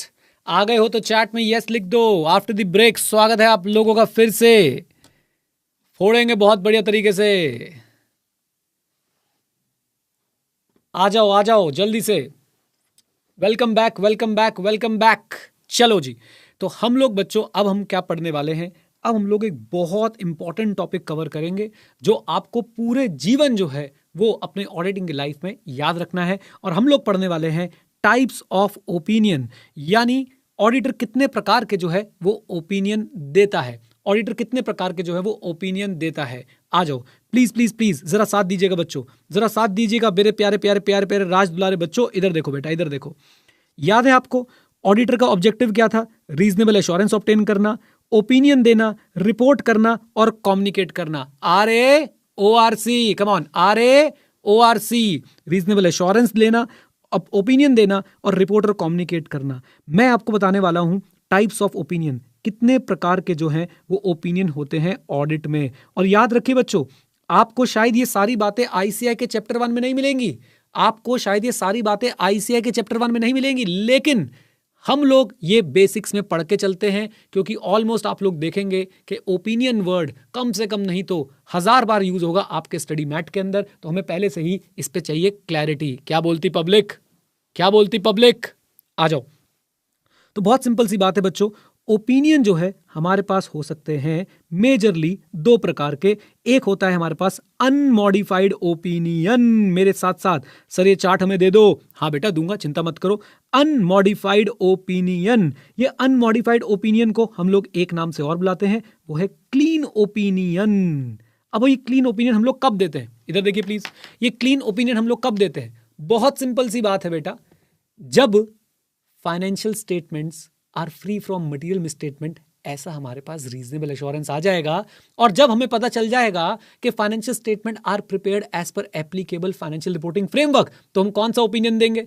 जब हम बोलेंगे कि financial statements are free from material misstatement whether due to fraud और error, and financial statement are prepared as per applicable financial reporting framework, हम कौन सा ओपिनियन देंगे? हम देंगे अनमॉडिफाइड ओपिनियन, यानी क्लीन ओपिनियन। हम बोलेंगे वाह वाह भाई वाह वाह वाह वाह वाह वाह, क्या फाइनेंशियल स्टेटमेंट्स है। अच्छा एक बात याद रखिएगा, क्या फाइनेंशियल स्टेटमेंट कंपनी के फ्यूचर ग्रोथ की गारंटी देते हैं? फाइनेंशियल स्टेटमेंट पे हमारा ओपिनियन, फाइनेंशियल स्टेटमेंट पे हमारा ओपिनियन क्या कंपनी के फ्यूचर ग्रोथ की गारंटी देता है? आंसर इज नो, इस बात को आपने याद रखना है। अच्छा, दूसरा कौन सा ओपिनियन होता है बेटा? Modified opinion. अब ये मॉडिफाइड ओपिनियन क्या बला है? मॉडिफाइड ओपिनियन क्या बला है बेटा, जरा ध्यान सुनना। मॉडिफाइड ओपिनियन जो है हमारे पास होते हैं 4 प्रकार के, और बहुत ध्यान से एक एक वर्ड को बहुत अच्छे से सुनिएगा। इधर देखिए बच्चों, इधर देखिए प्लीज, ध्यान से देखना। मॉडिफाइड ओपिनियन, क्वेश्चन कराऊंगा, इसके बाद क्वेश्चंस कराऊंगा, कॉन्फिडेंस बढ़ाऊंगा, एग्जाम में पास कराऊंगा, साथ रहना है बस आपने। मॉडिफाइड ओपिनियन बच्चों, मॉडिफाइड ओपिनियन में हमें देखनी है 2 बातें। क्या मटीरियल मिसस्टेटमेंट है? क्या मटीरियल मिसस्टेटमेंट है तो वो कैसी है? मटीरियल मिसस्टेटमेंट का इफेक्ट कैसा है? क्या मटीरियल मिसस्टेटमेंट है और उसका इफेक्ट कैसा है? इधर देखिएगा ध्यान से। पहली बात, अगर मटीरियल मिसस्टेटमेंट है और उसका इंपैक्ट, इफेक्ट, बहुत ध्यान से बच्चों, कीवर्ड बोलने वाला हूं, कीवर्ड बोलने वाला हूं, ध्यान से जरा सुनिएगा, ध्यान से सुनिएगा। मटीरियल मिसस्टेटमेंट है और उसका इफेक्ट परवेजिव है, और उसका इफेक्ट परवेजिव है। सर ये परवेजिव क्या होता है? अभी थोड़ी देर में समझाऊंगा, पूरे शब्द पे आपको रिसर्च एंड डेवलपमेंट कराऊंगा, पूरे शब्द पे आपको रिसर्च एंड डेवलपमेंट कराऊंगा। ध्यान सुनिए, अगर मटीरियल मिसस्टेटमेंट है और उसका इंपैक्ट परवेजिव है, तो भाई साहब मैं अपना ओपिनियन दूंगा एडवर्स ओपिनियन। बोलिए कौन सा ओपिनियन? Adverse opinion. परवेजिव का मतलब क्या होता है मैं आपको बहुत डिटेल में समझाऊंगा, अभी के लिए बहुत छोटा सा मैं आपको परवेजिव का मतलब समझा देता हूं। याद करो, जब आप लोग क्लास 12th में थे, बस दाढ़ी मुझे थोड़ी बहुत आनी शुरू ही हुई थी, वो तुम्हें पसंद भी बहुत थी, और तभी तुम्हारी क्लास 12th में बिजनेस स्टडीज़ नाम का एक सब्जेक्ट आया। बिजनेस स्टडीज़ नाम के सब्जेक्ट में आपके पास 2 बुक्स थी, CBSE की बात कर रहा हूँ। पहली बुक के अंदर बच्चों फंक्शंस ऑफ मैनेजमेंट थे, जिसके अंदर पहला फंक्शन आपको समझाया गया प्लानिंग, और प्लानिंग के फीचर्स समझाए गए, और प्लानिंग के फीचर में लिखा था प्लानिंग इज परवेजिव। और आपने पूछा अरे मैडम प्लानिंग क्या होता है? मैडम ने बोला प्लानिंग वो होता है जो हर जगह प्रेजेंट। परवेजिव क्या होता है? परवेजिव वो होता है जो हर जगह प्रेजेंट होता है। बस परवेजिव का मतलब जो हर जगह प्रेजेंट हो। लेकिन ऑडिट में परवेजिव वर्ड यूज किया जाता है to describe the effect of the material misstatement, to describe the effect of the material misstatement. Come on बोल दो। लीजिए, तो मटीरियल मिसस्टेटमेंट है और वो परवेजिव है, यानी कि भाई साहब उसका इंपैक्ट ऐसा है कि पूरी फाइनेंशियल स्टेटमेंट पे आ रहा है। परवेजिव का मतलब क्या, जिस मटीरियल स्टेटमेंट का इंपैक्ट पूरी फाइनेंशियल स्टेटमेंट पे आ रहा हो, तो हम लोग क्या बोलेंगे भाई, कौन सा ओपिनियन देंगे, एडवर्स ओपिनियन देंगे। यानी कि अब दाल में कुछ काला नहीं है, पूरी दाल ही काली है, पूरी दाल ही काली है। सबसे पहले आप लोग ये पता करेंगे क्या मटीरियल मिसस्टेटमेंट है, फिर आप उसका इफेक्ट देखेंगे, क्या इसका इफेक्ट परवेजिव है। अगर परवेजिव है तो हम ओपिनियन कौन सा देंगे, एडवर्स ओपिनियन देंगे। एडवर्स ओपिनियन का मैं भी आपको एग्जांपल भी दिखाऊंगा, चिंता मत करिए, सारे ओपिनियन का। और मजे की बात बताऊं, अभी हम सिर्फ आपको इनसे मिलवा रहे हैं, पहला पहला प्यार है, इसको डिटेल में पढ़ेंगे हम लोग ऑडिट रिपोर्ट की चैप्टर में। बस अभी बेसिक आइडिया। इधर देखो बेटा, अगर मटीरियल मिसस्टेटमेंट है लेकिन परवेजिव नहीं है, मटीरियल मिसस्टेटमेंट तो है फाइनेंशियल स्टेटमेंट में लेकिन उसका इफेक्ट परवेजिव नहीं है, यानी वो पूरी फाइनेंशियल स्टेटमेंट पे इंपैक्ट नहीं डालती, तो बेटा हम लोग देंगे क्वालिफाइड ओपिनियन। क्वालिफाइड ओपिनियन यानी कि अब आप बताओगे पूरी दाल खाली है या सिर्फ दाल में कुछ काला है, पूरी दाल काली है या सिर्फ दाल में कुछ काला है। इस केस में जल्दी से बताइए everyone in the chat box, पूरी दाल काली है या दाल में सिर्फ कुछ काला है, जल्दी बोलो ना भाई। दाल में कुछ काला है। अब मैं आपको बच्चों इसके एग्जांपल भी दिखाऊंगा, चिंता मत करो। पहले मुझे बताओ, मॉडिफाइड में प्लीज हम एक कैटेगरी बनाते हैं जहां पे मटीरियल मिसस्टेटमेंट प्रेजेंट है। फिर हम लोग देखते हैं उस मटीरियल मिसस्टेटमेंट का इंपैक्ट परवेजिव है या परवेजिव नहीं है। परवेजिव है का मतलब क्या वो मटीरियल मिसस्टेटमेंट पूरी फाइनेंशियल स्टेटमेंट्स पे इंपैक्ट डालती है या वो पूरी फाइनेंशियल स्टेटमेंट पे इंपैक्ट नहीं डालती। अगर पूरी फाइनेंशियल स्टेटमेंट पे इंपैक्ट डालती है तो हम लोग कैसा ओपिनियन देते हैं, come on tell me, adverse opinion देते हैं। राइट, पूरी फाइनेंशियल स्टेटमेंट पे अगर इंपैक्ट डालती है तो एडवर्स ओपिनियन देते हैं, अदरवाइज हम लोग क्वालिफाइड ओपिनियन देते हैं। बात समझ आती है? कम ऑन टेल मी, जल्दी बोलिए। मैं आपको कुछ एग्जांपल्स दिखाता हूं, इधर देखिए बच्चों, प्लीज फोकस कीजिएगा। मिसस्टेटमेंट है in the value of inventory,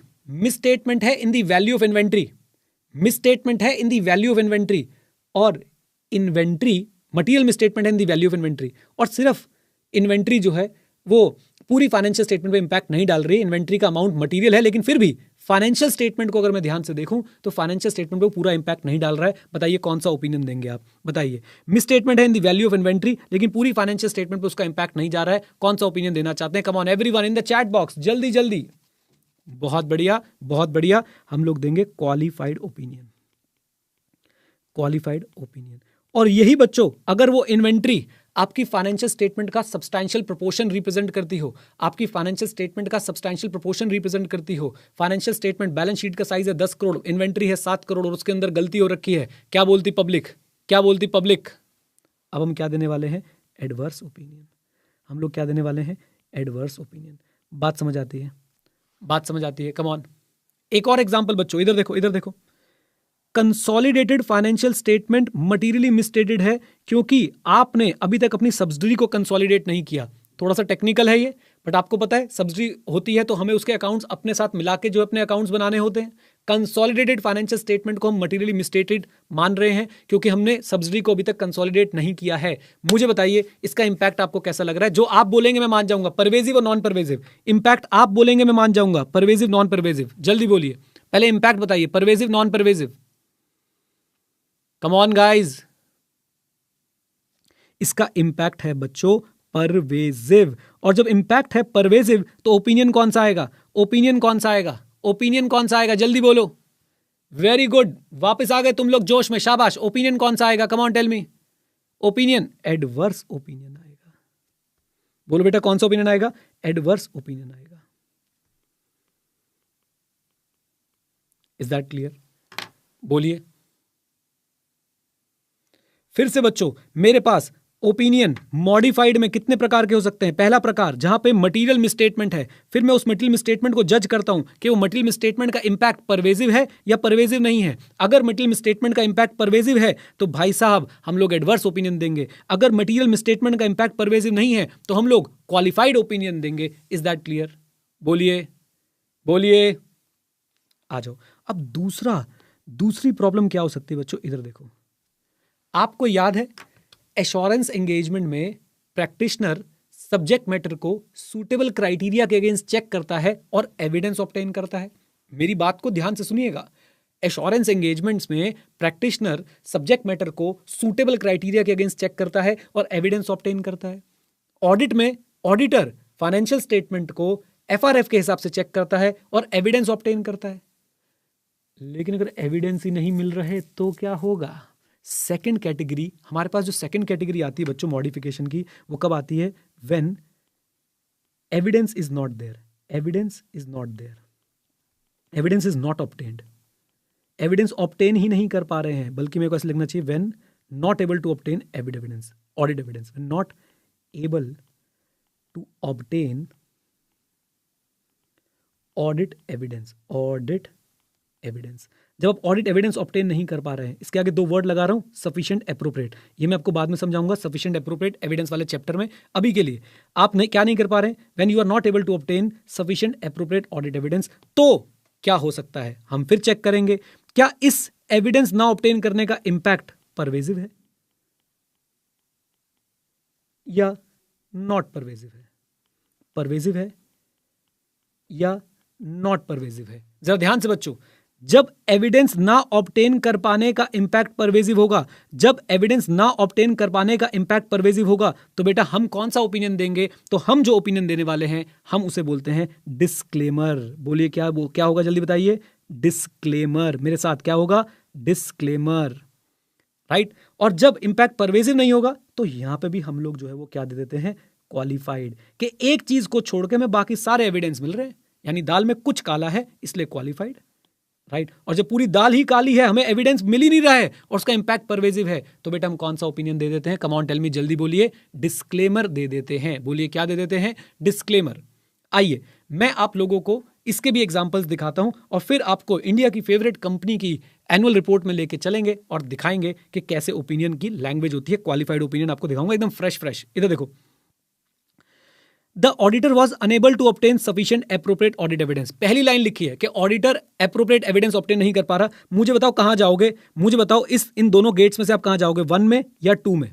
1 में या 2 में? Auditor sufficient appropriate audit evidence obtain नहीं कर पा रहा, मुझे बताइए कहां जाएंगे? 1 में या 2 में? जल्दी बताइए, जल्दी बताइए।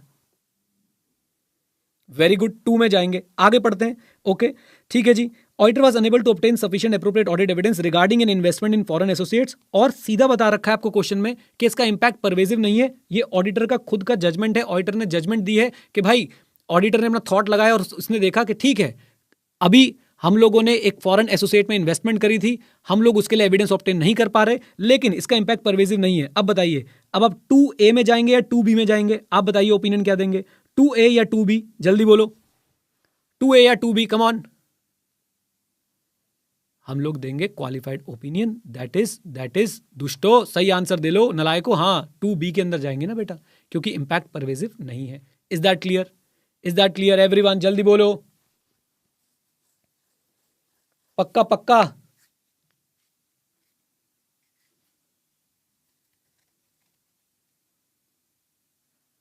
आ जाओ इधर देखो बच्चों, इधर देखो, नेक्स्ट केस देखो जरा, नेक्स्ट एग्जांपल देखो। Auditor was unable to obtain audit evidence. लो भाई, फिर से वही बात, ऑडिट एविडेंस ऑब्टेन नहीं कर पा रहा। बताओ कौन सा गेट खोलूं, 1 या 2? ऑडिट एविडेंस ऑब्टेन नहीं कर पा रहा, बताओ कौन सा गेट खोलूं, 1 और 2? Come on everyone. Sneha, Yashvardhan, Ahmed, Tushar, Aditya, very good very good. Second gate खोलूंगा। और अब आगे पढ़ के आता हूं क्या लिखा है। ऑडिटर जो है ऑडिट एविडेंस ऑब्टेन नहीं कर पा रहा about the financial information of a joint venture investment that represent 90% of the entities net asset. आप एक जॉइंट वेंचर को लेकर एविडेंस ऑब्टेन नहीं कर पा रहे हैं और वो जॉइंट वेंचर एंटिटी के 90% एसेट रिप्रेजेंट करता है। 90% एसेट। इंपैक्ट कैसा लग रहा है? क्या दाल में कुछ काला है या दाल ही पूरी काली है? बताओ, क्या दाल में कुछ काला है या दाल ही पूरी काली है? आंसर इज दाल ही पूरी काली है, यानी कि इंपैक्ट है इसका परवेजिव। तो बेटा ओपिनियन जाएगा कौन सा? कम ऑन टेल मी, जल्दी बोलिए। डिस्क्लेमर। बोलिए कैसा ओपिनियन जाएगा? डिस्क्लेमर। ओके, बोलिए।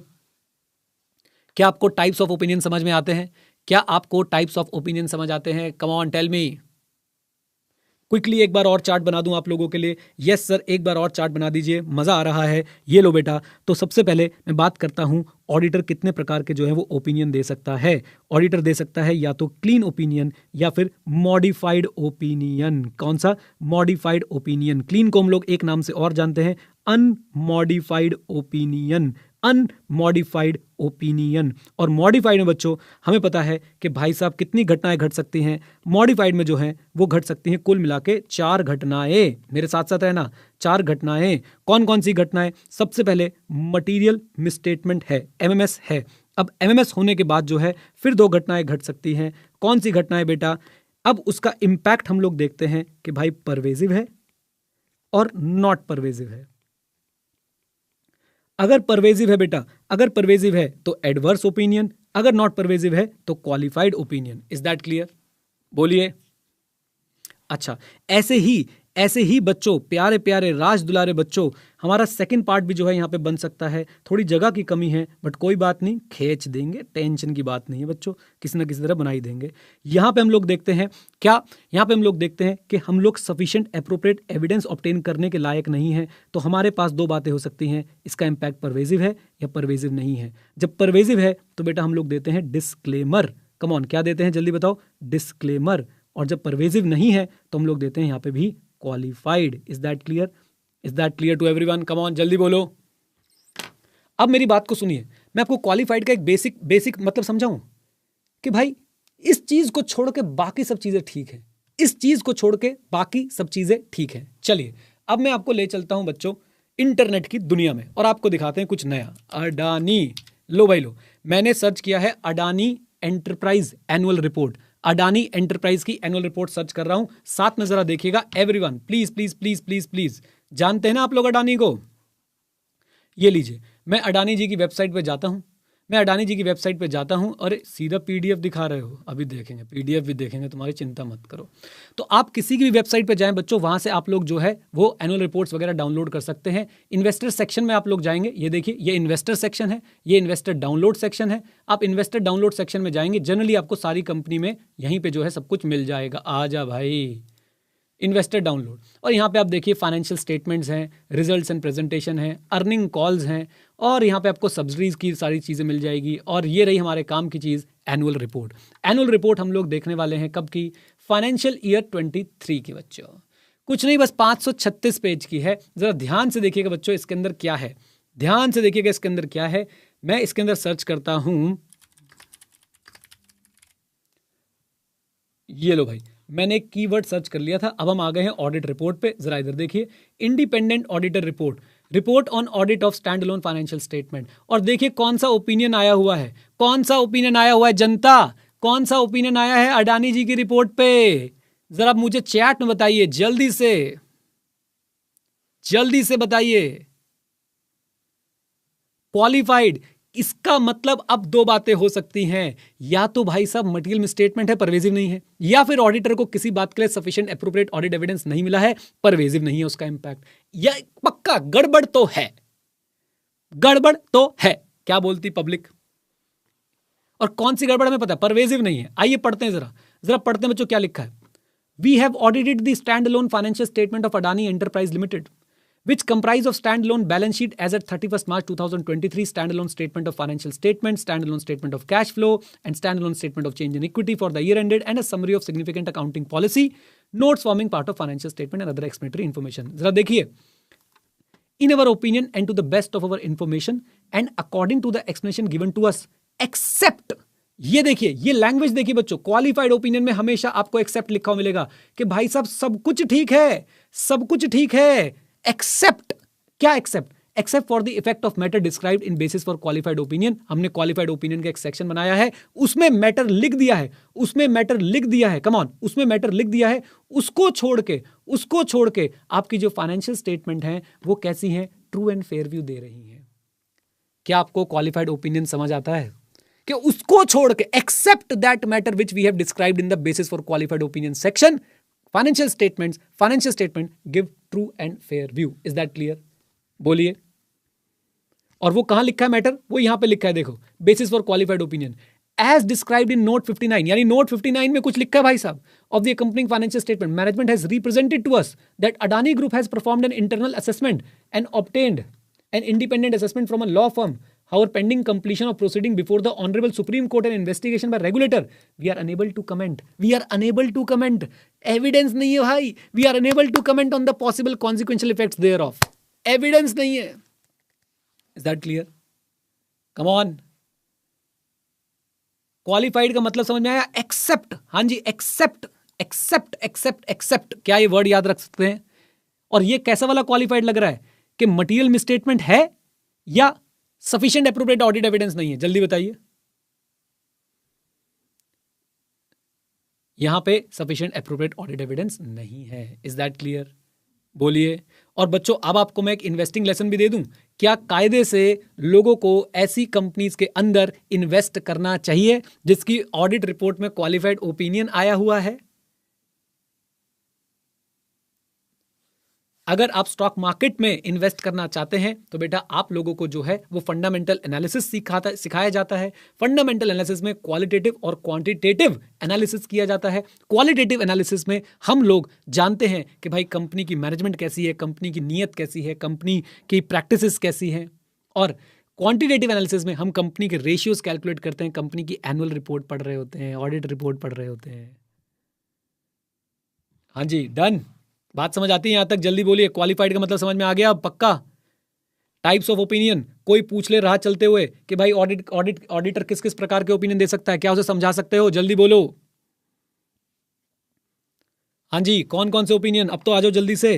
Clean opinion, modified opinion. Clean opinion, modified opinion. Clean कब देगा? जब financial statement are free from middle statement and financial statement are prepared as per applicable financial reporting framework. Modified कब देगा? या तो material statement नहीं है या सफिशिएंट एप्रोप्रिएट ऑडिट एविडेंस नहीं है. सॉरी, या तो मटेरियल स्टेटमेंट है या सफिशिएंट एप्रोप्रिएट ऑडिट एविडेंस नहीं है. मटेरियल स्टेटमेंट है, इंपैक्ट परवेसिव है, एडवर्स. इंपैक्ट नॉट परवेसिव है, qualified. Done. Sufficient appropriate audit evidence obtain नहीं कर पाया, इंपैक्ट परवेसिव है, डिस्क्लेमर. और अदरवाइज क्या दे देंगे? क्वालिफाइड. डन. बात समझ आती है? मजा आ रहा है पढ़ने में? चीजें समझ में आ रही हैं, याद भी हो रही हैं? सारी बातों की बता दो जल्दी से.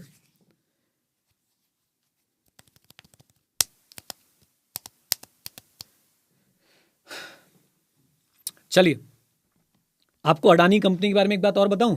अडानी एंटरप्राइज के जो ऑडिटर है ना, आप लोग, मजे की बात, आपको एक बहुत बड़ा तरीका बताता हूं. आर्टिकलशिप ढूंढनी हो तो भाई साहब इंडिया की टॉप 50 कंपनी की वेबसाइट पे जाइए, उनकी एनुअल रिपोर्ट डाउनलोड कीजिए और उनकी एनुअल रिपोर्ट में ऑडिट रिपोर्ट ढूंढ लीजिए. और ऑडिट रिपोर्ट पे बेटा साइन किसने करे होंगे? ऑडिट रिपोर्ट पे साइन होंगे ऑडिटर के. आपको पता चल जाएगा कि इनके ऑडिटर कौन है. अडानी कंपनी के, रिलायंस के, ITC के, TCS के, इन्फोसिस के, सब के ऑडिटर्स आपको जो है यहाँ से पता चल जाएंगे. और फिर आप लोग जो है उनको बोल सकते हैं हमारे आर्टिकलशिप लगवा लो. इन फॉर्म्स में फिर आप अप्लाई कर सकते हो. वैसे मैंने इसके ऊपर एक बहुत अमेजिंग वीडियो पहले से बना रखी है. हमारी एक सीरीज चलती है ऑडिट मसाला. उसके अंदर बच्चों हम लोग प्रैक्टिकल वर्ल्ड की बहुत सारी बातें करते हैं. और स्किल 91 पे भी हम लोग जो है आपको प्रैक्टिकल ऑडिट सिखाते हैं. अगर आप सीखना चाहते हैं तो आ सकते हैं. चलिए, हाँ जी, चलिए आगे बढ़े. आज का लास्ट टॉपिक शुरू करें. जल्दी बोलो. लास्ट टॉपिक शुरू करें आज का. कम ऑन, शो मी सम जोश. जल्दी बोलो दुष्टो.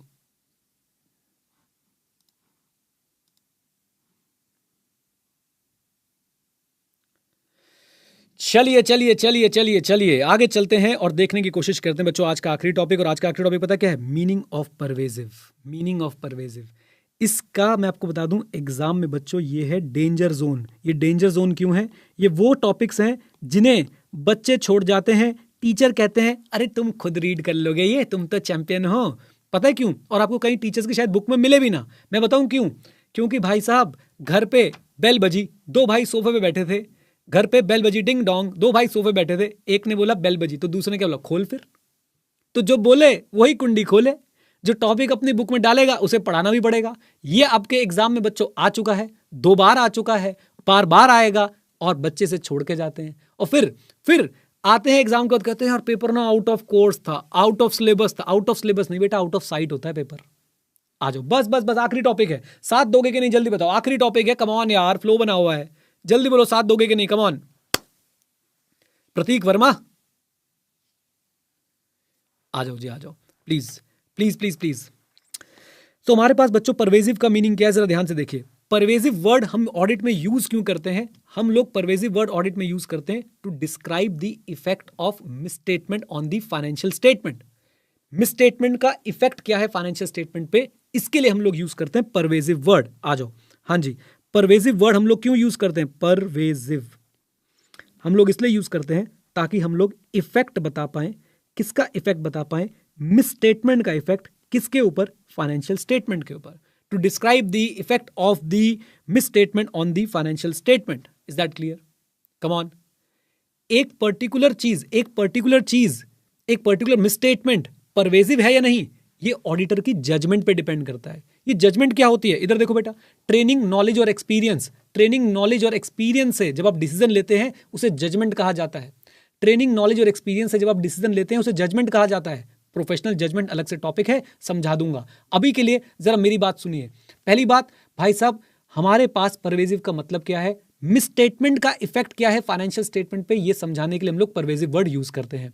कोई मिसस्टेटमेंट परवेजिव है नहीं, ये ऑडिटर अपनी जजमेंट से डिसाइड करता है, यानी ट्रेनिंग, नॉलेज और एक्सपीरियंस से डिसाइड करता है। अब मुझे बताओ भाई, हर जजमेंट का कुछ बेसिस होता होगा कि नहीं?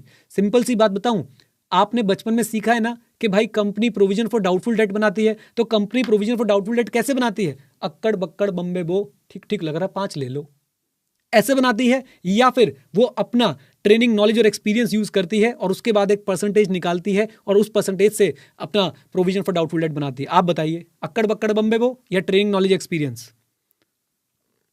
Obviously training, knowledge and experience. Is that clear? बोल दो, है ना? आ जाओ। तो बेटा वैसे ही ऑडिटर अपनी जजमेंट भी जो लेता है वो भी भाई साहब कुछ फैक्टर्स को डिसाइड, वो फैक्टर्स को ध्यान में रखते हुए लेता है। फिर से बोलता हूं, सारे शॉर्ट नोट्स बना के दे रहा हूं आपको। Effect of misstatement on financial statement, material misstatement pervasive है या नहीं, ये डिपेंड करता है किसके ऊपर बेटा? ऑडिटर की जजमेंट के ऊपर। ऑडिटर की जजमेंट के ऊपर। अब ऑडिटर की जजमेंट में क्या क्या फैक्टर कंसिडर किए जाते हैं? हाँ जी, फैक्टर्स क्या क्या कंसिडर किए जाते हैं ऑडिटर के द्वारा ये डिसाइड करते समय कि एक मटीरियल मिसस्टेटमेंट परवेजिव है या नहीं, वो मैं आपको दिखाने जा रहा हूं। आइए जरा देखिए। जनरली स्पीकिंग हम लोग बोलते हैं कि एक पर्टिकुलर मिसस्टेटमेंट परवेजिव है अगर वो एक स्पेसिफिक एलिमेंट तक नहीं रुकती। यानी एक पर्टिकुलर मिसस्टेटमेंट परवेजिव है अगर उसका इंपैक्ट बहुत सारे एलिमेंट्स पे आता है।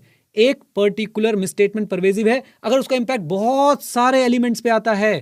ध्यान से सुनिएगा। एक मान लीजिए एक कंपनी है, उस कंपनी की इन्वेंट्री में गलती है,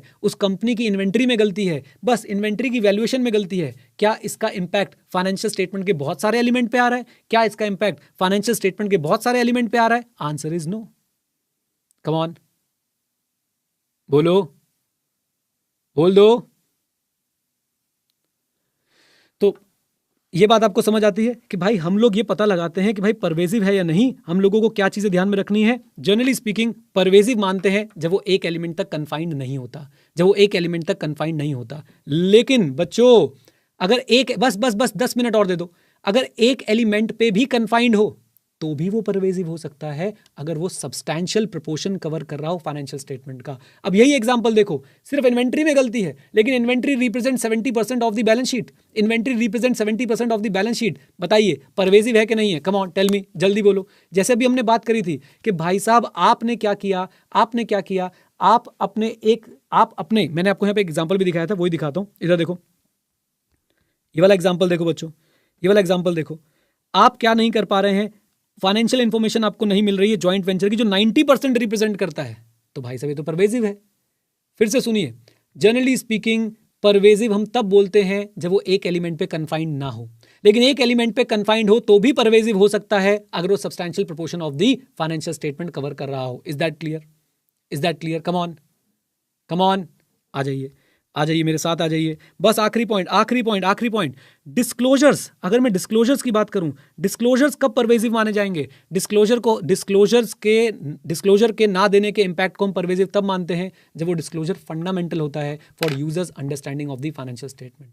डिस्क्लोजर के केस में गलती को हम लोग परवेजिव तब मानेंगे जब वो फंडामेंटल होता है disclosure for the understanding of the financial statement. Example देता हूं, मुझे एक बात बताओ बच्चों, साथ देना जरा, अगर मेरी कंपनी गोइंग कंसर्न है तो भाई मुझे कुछ भी डिस्क्लोज करने की जरूरत नहीं होती है, क्योंकि गोइंग कंसर्न अजम्पशन चलती है अकाउंट्स में। लेकिन अगर मेरी कंपनी गोइंग कंसर्न नहीं है, मेरी कंपनी गोइंग कंसर्न नहीं है, तो क्या मुझे इसका डिस्क्लोजर देना चाहिए? क्या मुझे इसका डिस्क्लोजर देना चाहिए? बताइए, मेरी कंपनी गोइंग कंसर्न नहीं है, क्या मुझे इसका डिस्क्लोजर देना चाहिए? येस और no?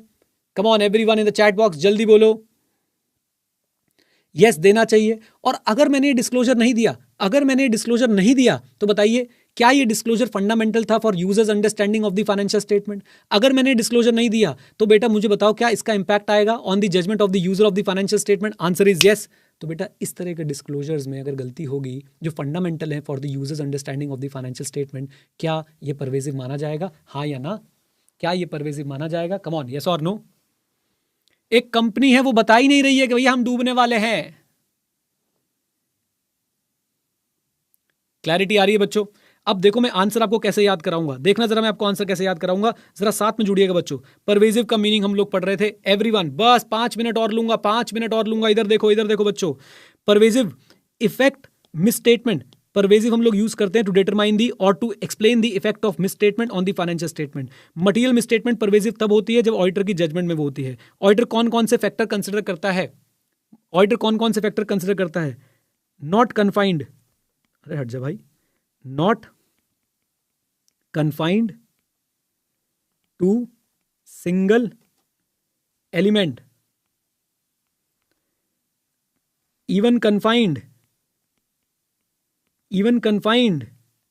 but cover substantial proportion